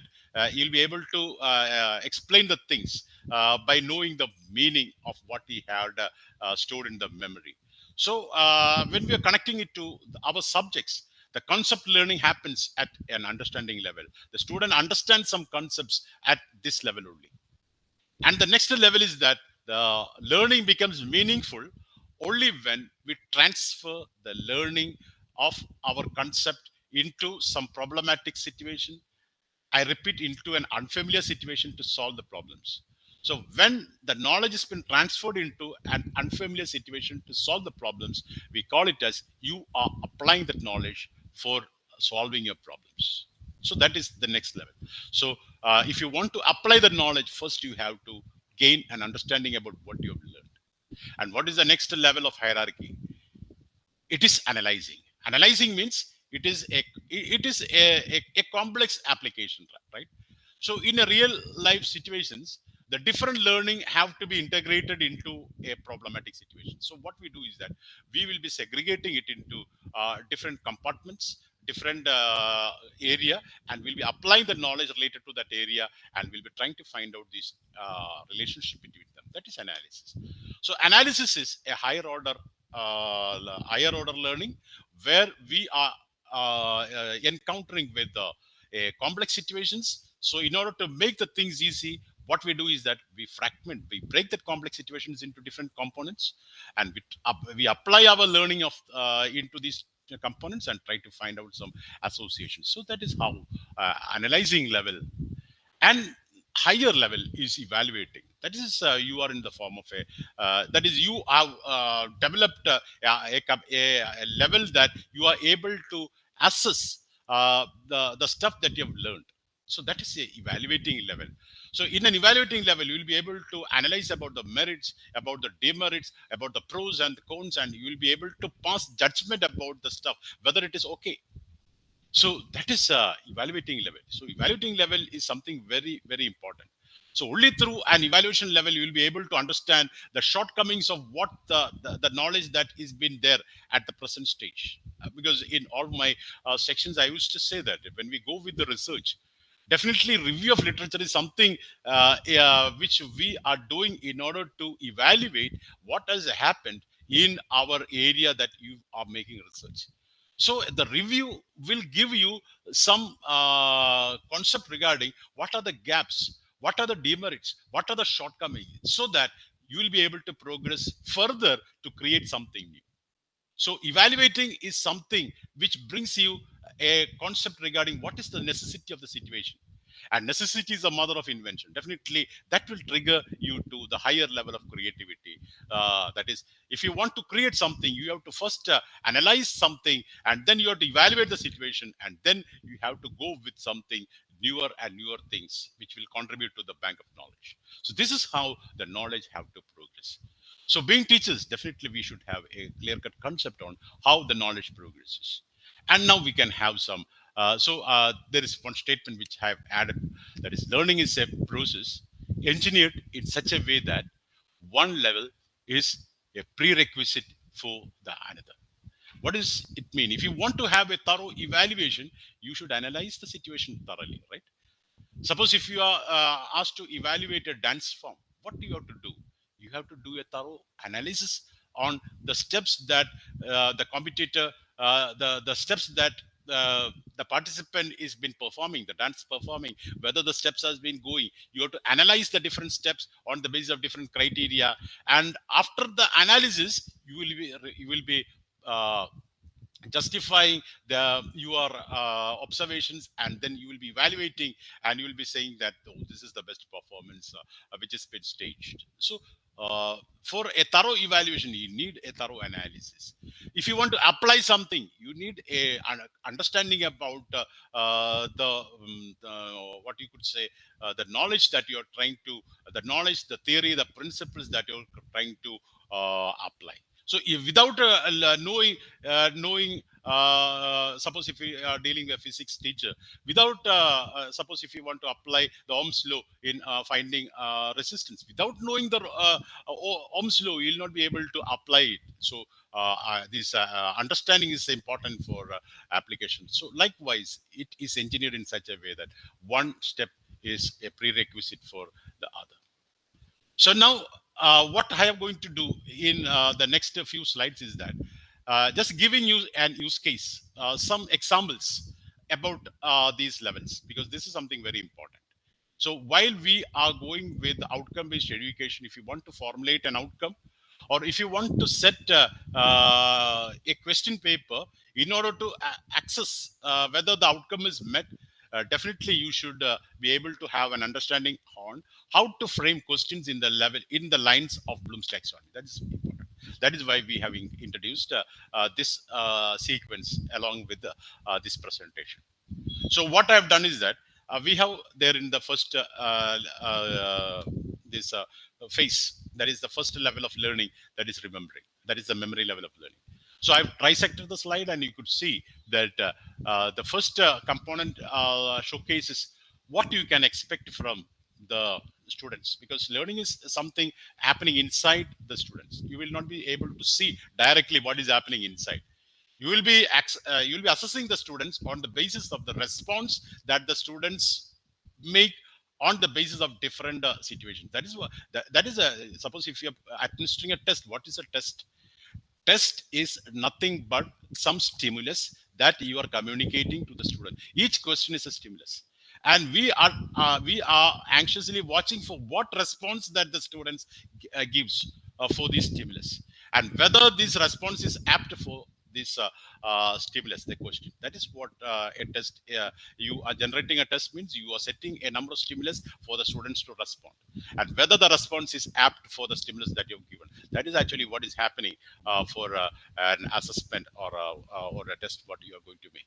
So what is the response? What are the type of response that the students elicit at this point of remembering stage? That is, he will be recalling something, he'll be recalling the methodology, procedure, he'll be recalling the event, the date, he will be memorizing the subject matter. So a memory level of learning does not necessarily mean that he have totally understood what he have learned. Even without knowing the real meaning, he'll be able to answer the questions.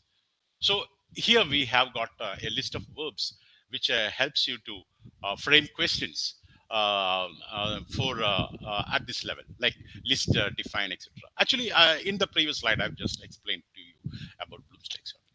Suppose if I'm giving a question, list the various domains of Bloom's taxonomy. Obviously, you will be answering. That is cognitive, affective, psychomotor, which I have mentioned in the previous slide. So even without, because cognitive domain, I have just given some explanation. But for affective domain, I didn't give much explanation. Affective domain is something related to only this attitude and this manners, etc. So I didn't say that in an affective domain, the learning happens from receiving, responding, valuing, organizing, characterizing. These are the different levels. I didn't say, or even I didn't say that this psychomotor level, the learning progresses through imitation, manipulation, precision, articulation, and naturalizing. So I didn't mention anything, but still you can answer by remembering these terms: cognitive domain, affective domain, psychomotor domain. So this question demand only what? A memory level of learning. So even without knowing, just like a GK that you asked to students, even without knowing about what is he referring to, he'll be able to answer. Sometimes he may be a PhD in Bloom's taxonomy, but still this question only demand memory level. Define multiculturalism. There is a verb there, define. Define means you have to recall, you have to remember the words that some person has already given regarding the topic. I've seen that many teachers reducting marks for using different word in some statement, because he says that it is a definition. They have to explicit, they have to write the entire thing without any change as that sociologist has given or that psychologist has given. Even if they are using a different word, they will direct the mark for that. So there they are emphasizing more on memory, memorizing the words that some person has given and stating it as such. This question, name the union territory. That is, you will be, if you are putting this question, okay, the students will be answering, okay, this Lakshadweep, Pondicherry, like that, they'll be answering. So even without knowing what is an union territory, what is the difference between union territory and state, what are the privileges that every person enjoy in the union territories, what is the form of government of a union territory, this question could be answered. So a meaningful learning is not necessary for answering these types of questions. So this is something important. As a teacher, we frame questions. So this is something very important. Your question is addressing what level. So if you want to know that, this is something very important. So next level is understanding level. So I've told that when we understand something, I means I understood the meaning. So when you understood the meaning, you will be able to explain it to someone else. So that is the response that you will be showing when you have reached that particular level. You grasp the meaning, translate knowledge into your own words. You are explaining it to some. So these are something that the students will be reacting at this level. So these are the verbs that may help you. These verbs may not be mutually exclusive. It is you are the resource person in this subject. So it is you have to decide whether these verbs are bringing about a understanding level cognitive challenge or whether it is an analytic level cognitive challenge. It is you have to decide. So this track we will be completing throughout. The first question was from Bloom's taxonomy. So obviously, Bloom's taxonomy is common to all of us, isn't it? Before I just asked the question only to this, now I'm asking to explain the various levels of learning in cognitive domain, because that we have been explained. So obviously, at this point of time, if you are attending to what I have said in the previous slides, you will be able to explain what are the mental procedures, what are the processes which happens, or what are how the learning happens at these different levels of cognitive domain. You'll be able to explain it because you understood the meaning. Okay. So now the question is that restate multiculturalism. Before it was definition. Definition means you don't have freedom. You have to put all the sequence of verbs and the statements and the sequence of words in the same way in which that person has given. You cannot make an active statement into a passive statement or passive into active because you have to put it like that. But if you are putting it, restate means you understood the concept and you're writing it in your own words. That is something very important. If you're writing multiculturalism, if I just say that multiculturalism is just like a fruit salad, you should give full mark because different cultures are existing in its own identity by a cohesion of the cream. That is the feeling of oneness.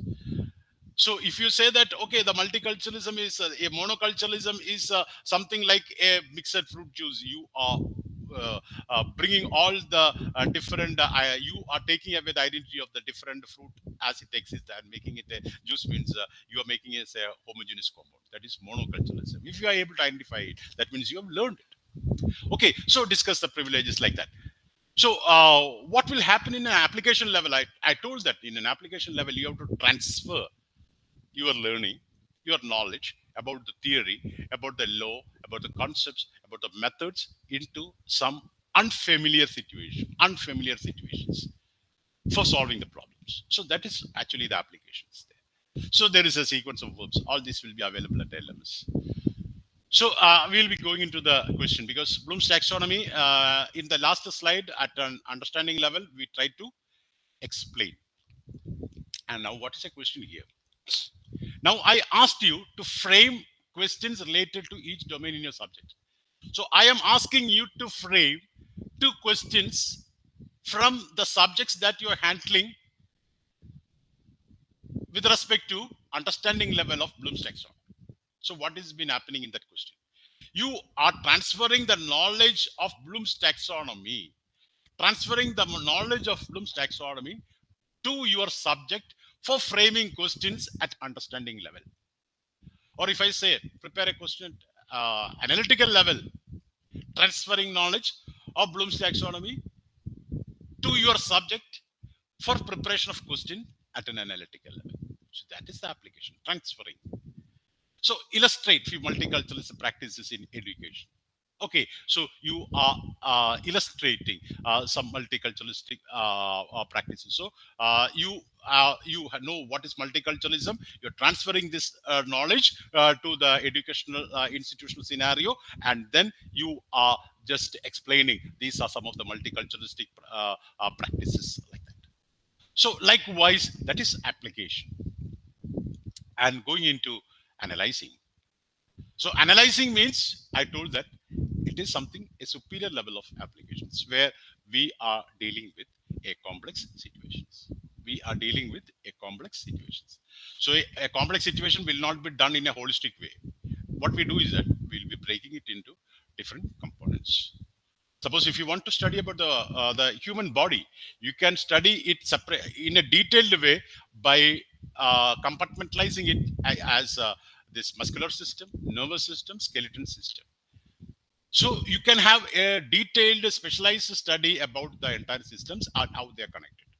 And if you're trying to have an issue, how a problem, a type of disease has happened, how this disease affect the different systems, you can learn it specifically. That gives a detailed knowledge.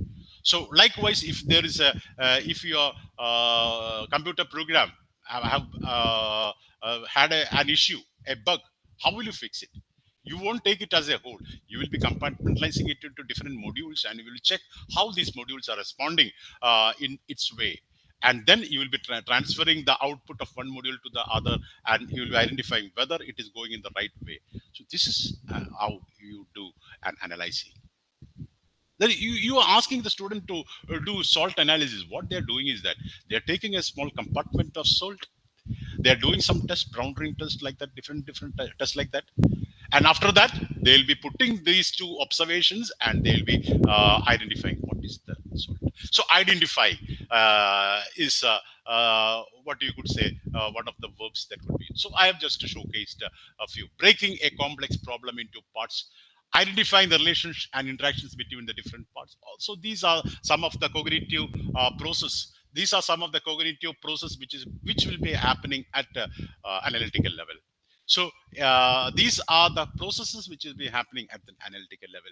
And here you can have a set of verbs that may help you. So these are only suggestions. To select these verbs in order to frame questions is your responsibility and authority to identify which verb will suit the situations. Because the same verb can be used at different levels. So it is up to you to select the verbs. So here I am taking categorize the given questions into various levels of cognitive domain. So what is the difference? In the previous slide, at application level, I asked you to frame few questions. That is, you are directly framing questions. Now what you are doing is that you are going to have some analytical work now. I am giving you the questions right now, right? And you have to answer, or you have to identify what is the level of these questions in the lines of Bloom's taxonomy, whether it is an understanding level. So what is this? You are analyzing the question, the structure of the question, what cognitive challenge this question brings about in the learner, whether it is bringing about only a remembering level challenge, or whether it is making the students to give some detailed explanations by explaining the concept, or whether this question is making the students to apply their knowledge. So what you are doing there, you're taking the question, analyzing this question, and you are identifying what will be the cognitive challenge this question brings about in the students, and how they are responding, in what level of learning is necessary, is needed to answer this question. So this is an analytical level. So compare multiculturalism and monoculturalism. How do you compare? So when you compare, these are two systems, multiculturalism and monoculturalism. Or if I want to compare idealism with naturalism, or if I want to compare two mobile phones of two makes. So all these are comparisons. In these comparisons, how will you make a comparison? That is, if you are comparing monoculturalism with the multiculturalism, you will be dividing, you will be breaking down this system by the form of government, comparing the form of government of monoculturalism and multiculturalism, comparing the rights that these people enjoy in monoculturalism and this multiculturalism. So likewise, you will be dividing it into different components and make the comparisons. If you're comparing the mobile phones, okay, you will be comparing, okay, what is the price factor of these two phones? Then what is the battery charge? What is the battery regarding the life of the battery of these two phones? Then you will be comparing about another criteria. You will be comparing about the picture quality of these the two mobile phones, or what are the spec that is available with respect to the different mobile phones, with respect to the memory size, like that, different comparisons. So what actually has been happening? You are breaking the entire thing, the different functionalities of the mobile phones, and then making the comparisons. So that is analyzing. If you're doing PhD, what you're doing is that you take an objective, and one objective you may be making 20 to 25 tables and analyzing it by different parameters and sub-parameters, and then making together, to make generalization. So this is what is analyzing means. So this is analyzing means. And what is evaluating? Normally, this evaluation and analysis are coming very close to each other. Only after a thorough evaluation, only after a thorough analysis, you will be able to make some judgment. Actually, evaluation means to compare, to discriminate, to assess the value, whether it is good, to make choice on the basis of these values. We can call it as evaluation. So evaluation means you are finally on the basis of this criteria, analyze on the basis of the criteria that you have analyzed, you are making the final judgment. So that is evaluations. So only only through the right evaluations will, in a research work, I've told that only through a right evaluations you will be able to identify what is the present status of the subject or that you are dealing with. So obviously, the different what you could say, these choose, rank, grade, etc. So rank, obviously, you'll be familiar with the NRF ranking.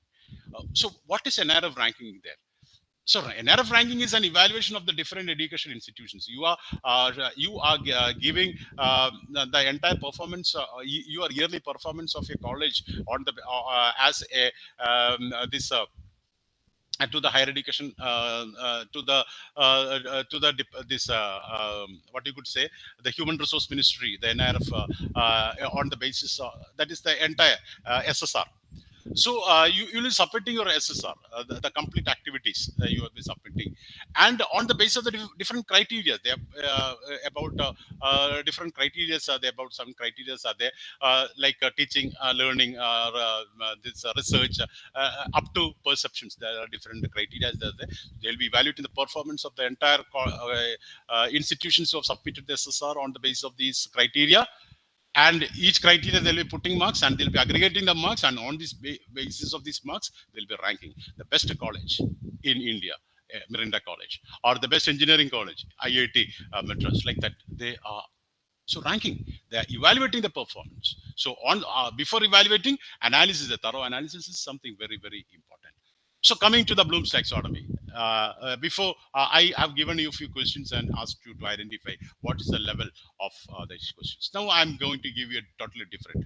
Do you think that do you think you could prepare questions of all levels of Bloom's taxonomy in your subject? I don't want yes or no, justify. So if you want to give justify, okay, you have to have a thorough analysis about Bloom's taxonomy. You should know Bloom's taxonomy. You should have applied Bloom's taxonomy in your subjects. You would have confronted with many difficulties. You have gone deeper into this topic, and finally you analyze the different possibilities, and then it is the right time to make what your remark, that whether it is good or bad. And if you say that the Bloom's taxonomy is not apt for my subject, okay. So that is there are a lot of gaps which has been happening in the Bloom's taxonomy. This is not fit for me. So obviously, what will be the next answer? We have to go ahead to create a taxonomy which addresses all the issues. So that will something lead you to the create level. So one step is something a prerequisite for the other. That is why we often say that, because when we go for this PhD evaluations and all, more importance has been given to this review of literature, but it is often seen that review of literature is been very taken in a very light way. A lot of plagiarisms comes in that area, because that is something makes the research a smart research, where which make it something useful stuff for the stakeholders. So that's something very important. So critically evaluate multiculturalism. So that question is what? Critically evaluate. That means if you want to critically evaluate, you should know multiculturalism in its all breadth, length and breadth, and you have to analyze it in from different perspective. Then only you will be able to critically evaluate. But the problem is that if you are giving the entire notes of critical evaluation, which has been prepared by you to the students learning it by heart, writing it for the exams, it won't take them to an evaluating level. You are killing that questions and making it to some remembering or understanding level questions. So this is some fallacy which has been often happening in the educational system. For these questions should not be priorly. You should teach them. You should give them an opportunity to understand, apply, analyze, and then ask them to give them from their own through their own cognitive process. That's something very important.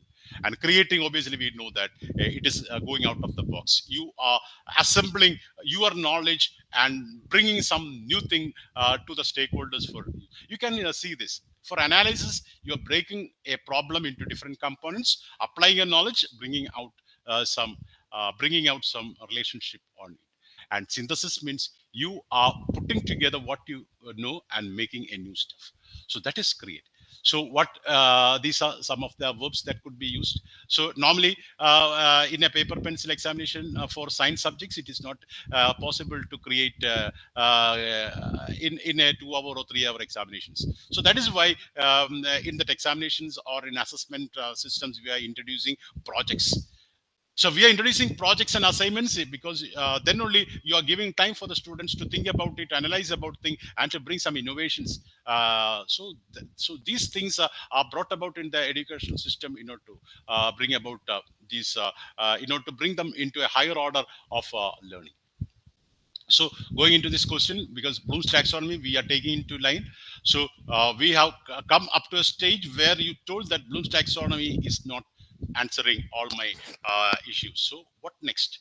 Definitely create a new model of classifications for learning objectives. So it will lead you to your thoughts to bring about some a new classification model that is apt for you. So that is how create or develop in art subjects. Okay, writing a poem, creating a new presentations that will inspire something that is your own. That is creative potentials should be projected.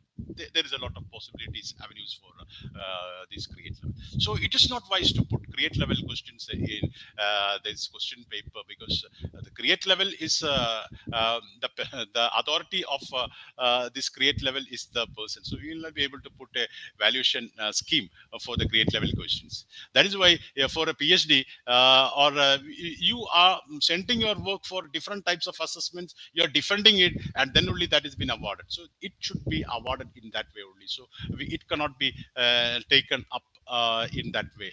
So that is something very important. Now, obviously, now we are into the curriculum framework, because in the curriculum framework, the greater positive side of the new educational policy is that a lot of autonomy is there. We know that all the institutions will be transformed into a standalone autonomous college or an autonomous college following a cluster, so they can have policies. So, so you can have policies on how the assessment the assessment pattern of your institution should be about. That is, we can say that up to an application level question is a lower order thinking skill question, lower order thinking skill, and above that only higher order thinking skills. It is not wise to make 100% questions in a lower order.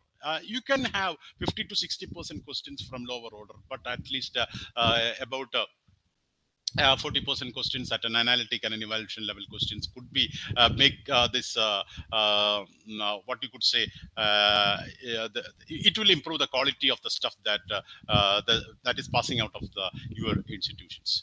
So normally, probably Mendoza will be sharing you about an ethnic study, which has been already happened. About in that study, it has been said that about 93% of the scholars passing out of the Indian universities are confused graduates, because they are only coming up to the basic level of learning of Bloom's taxonomy. They are only in the lower order thinking skills of the Bloom's taxonomy. So this is something very important, because the best way to improve the quality of your educational system is to enhance the quality of the assessment. So if you are making your assessment tool to a higher order, definitely the students are bound to reach there. In the initial slide, I've shown that anybody can learn if you are giving them the right situations in the right way. So if you are pacing your this assessment platform so that the students are more taking the students to a higher and engaging curricular framework, into an engaging curricular activities, and making them come up to this higher order thinking skills, and customizing your assessment tools to a higher order thinking skills, not all, at least about 30 to 40% to a higher order thinking skill, then definitely the students are bound to reach there. Don't think that they will not be able to reach there. The students sometimes they will be because scoring mark by cramming and rote memorizations, but some students who are not good for that, they may be excelling it at a higher order level. So definitely this higher order thinking skills, the situations should be given for the students to reach that particular level. So now a small what I could say, this is not a blank slide. I want to you to answer a few questions. I want to make you analyze whether you have attained what I have been communicating with you. You can put it in chat. What is the level of learning this question brings about? The question is, the student learns, you can answer it as K1, K2, K3, etc. K1 remembering level, K2 understanding, K3 application, K4 analyzing, K5 evaluating, and K6 creating. So what is the level of learning? And in this situation, the student learns from notes the answer to the question. What is the question? Analyze the motives of the speech by Mark Antony in Shakespearean play Julius Caesar, and gives a perfect answer to the question in his own words. So now this is a debatable thing. There is K1, K2, and K4 is coming. So if you are reading this thoroughly, the question is analytical level, but your activity killed that question, pulled that question from an analytical level to a lower order, because you are already giving notes to the students. So the students are not analyzing, you are analyzing and you are giving the marks. So they are not triggered in a K4 level. So what is really happening? It is they remember, sometimes they will be answering it as by heart, or they will be answering it by understanding it and giving it in on this words. And I have just purposefully put as give a perfect answer to this by his own words. So he understood that analytical answer and he is writing in its own words. So it is a K2 level. It is a K2 level. Okay. So now what is the next one? Next question, you can put this. The volume of a cube when one of the side is known. Because this is a simple question. Because that's a high school question. I didn't put any question from Laplace transformations or eigenvectors because a common answer, a question that could be answered by all. Volume of the cube, side into side into side. So if you are giving this question, a volume of a cube, so obviously the answer comes is K3, right? Why? Because you are trying to calculate something. But is it K3? If we know that volume is side into side into side, instead of side, you are just putting, if the side is 10, instead of writing side, you will put 10 into 10 into 10. You will say that the volume is 1000 cubic unit. So I told it is for application transferring of your learning to an unfamiliar situation, then only it will become transfer. Direct substitution in a formula will not be an application. It is just an understanding level or even a memory level. K1 or K2, you can say it. If you want to make it K3, you have to put it in a different way where you transfer. Suppose if you're asking a question that what is the time for filling a cubical tank if the water is pouring into it at this time per second. So definitely you will be applying that knowledge of volume to calculate the time. So there is an application level. So this is only a K2. The student is asked to conduct an experiment. Okay, you have given them a salt and asking them to do an analysis. I mentioned it. So experiment, and they're examining the result and observing. So they're doing that experiment by themselves, and they are writing their observations, analyzing. So what? So again, I mentioned. So what is the challenge which has been brought about? It is K4, analyzing. So they will do the experiment. They will be make the observations, and they'll be analyzing these observations and makes some final this summarizations or decisions regarding that. So which is the salt or something like that. So it is an analytical question. Debate on pros and cons. Debate. You are going to debate. If you want to debate, you are putting your remark. Okay, net bagging. It has got these are some of the advantages. So another team, oh, these are the disadvantages. You are evaluating.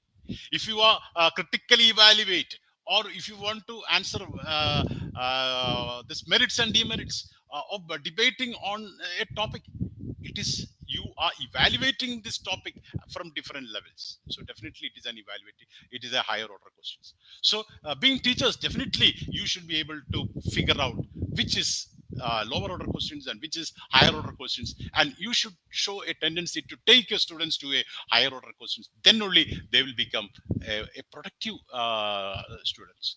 That is then only they will become a productive unit of the society, or they can contribute, they can progress comfortably in the workspaces where they are in. We match the following: invention, inventor, book. Like you are giving a set of inventions, matching, only matching.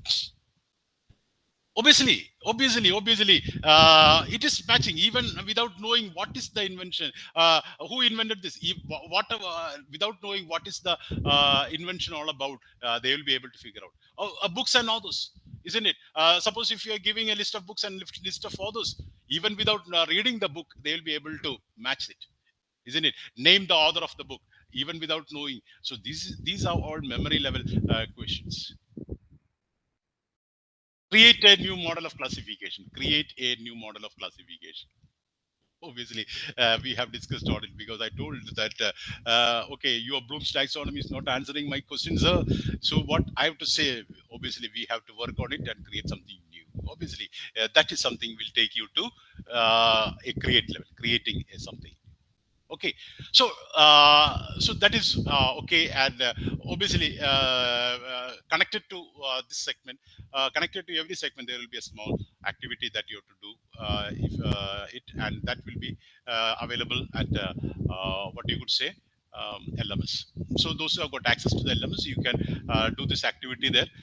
This activity is all about, you have to take any of the previous year question paper, any question paper that you are handling, and the focus of this task is, I want you to analyze each questions and able to identify what is the level of each question. That is the purpose of this task, because our class is about this, analyzing the questions and identifying what is the level. So the same task you're going to do it here, and this is the automated Excel sheet which I have prepared. Here, obviously, you don't have to do anything over here. This is something automated. And what you have to do is that you can take the question paper, you can write the program name. Suppose if the program is a BCA, the program name, the name of the course, Introduction to Computer, semester, year, all these things you can make. And then you can take the question paper, all the questions, irrespective of the choice, irrespective of the choice of options, you can read. First question, what is the level of the first question? Read the first question. Okay, if it is of understanding, it is a drop down there, understanding. It is a part A questions. If it is 2 mark, you can put 2 mark. Okay, what is the second question? Second question, if it is section A, you can put section A here. Section, there is section A. If it is section A, you can put section A. The second question is also from section A. If it is again at a remembering level, okay, 2 marks. Okay, likewise, third question, read the question. If it is from section A, put it section A, and if it is again an understanding question, 2 marks. So likewise, going to section B, it is an analytical question.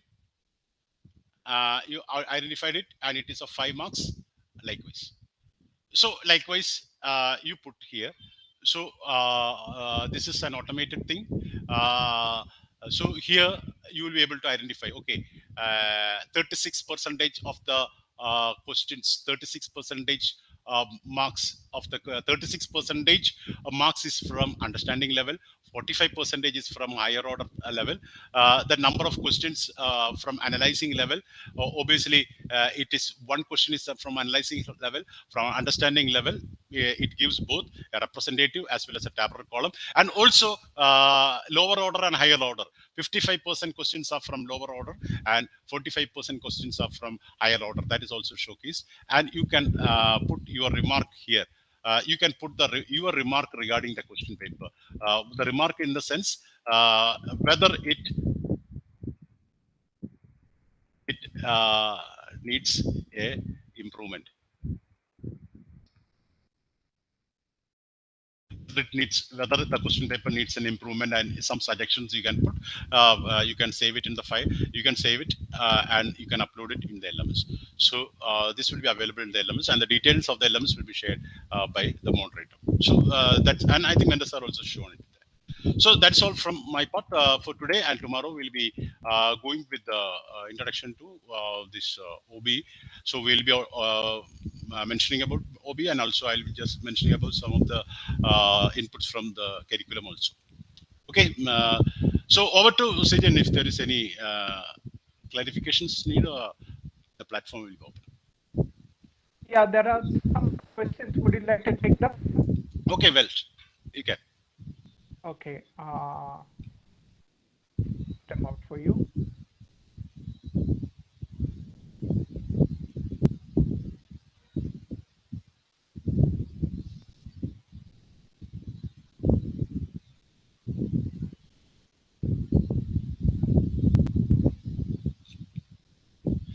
So somebody has given that, can you get this X? Okay, it is there in the LMS. You can get it from LMS. Yeah, there's a question like this. Can we create a hypothetical case study on humanity courses like project management or universal human values to add unfamiliarity criteria? Can you? I didn't get that. Can we create a hypothetical case study on humanity course like project management? Hypothetical means it is something related to research. Yes. Obviously, when we are going with the research, you have to create hypothesis, and obviously that will be going into a higher order. That is, you're finding something new. Okay, so that may go to the create level.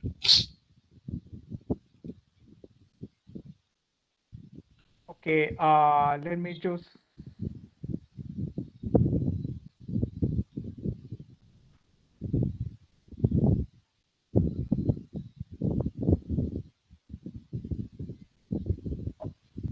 Okay, there are a few people asking for LMS access.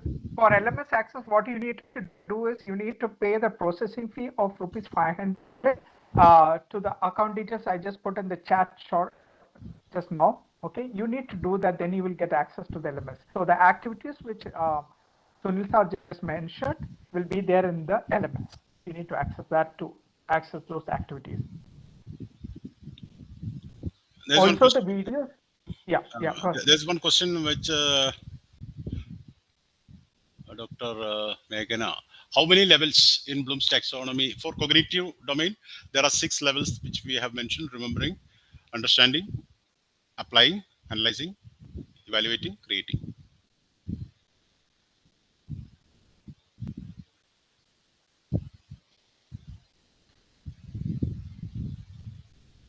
Let me see if any chat from the YouTube. Okay.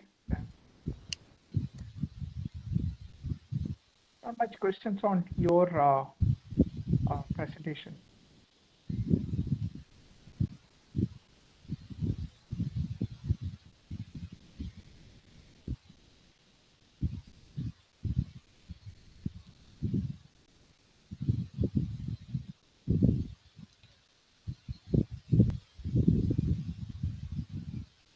Those who have made the payment and also given the and shared the payment proof. If you have not received the LMS access, please contact these WhatsApp numbers and they will assist you with the LMS access.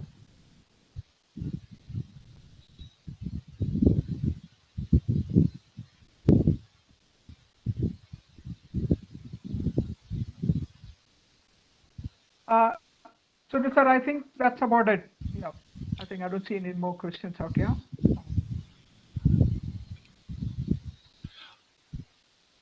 Okay, I think there is no much questions are coming up. Okay, I think when you go to the LMS, obviously there will be a forum for discussions. If you have any queries, you can also post it there so that we will be visiting the LMS at times and we'll be giving you some suggestions. So definitely there, it's an opportunity to collaborate.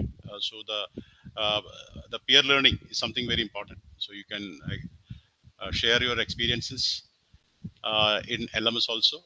So we will be also visiting and we can comment on that. So let us make the sections very fruitful and we can have a very informative journey ahead. So thank you all. Thank you very much. Yeah, thank you. Thank you very much, Dr. Sunil Job, for that wonderful session on Bloom's taxonomy. Now, tomorrow we will have a session on introduction and architecture of OBE. So make sure you join on time so that we can start the session as well, and we will take this introduction and architecture of OBE. All right. Okay. With that, I think we will end for today. Thank you, everybody. Thank you for your time. Thank you for taking the effort to join this FDP and being here till this much time for listening to all the sessions. We will see you tomorrow at 7 p.m. And the session will be on OBE.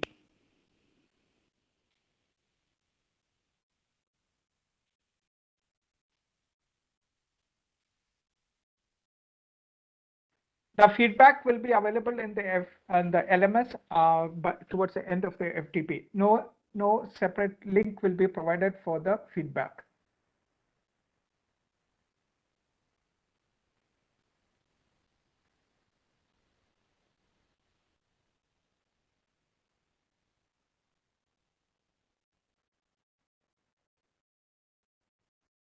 No, you do not have feedback link for each session. It will be a feedback for the complete FTP, and that will be available in the LMS.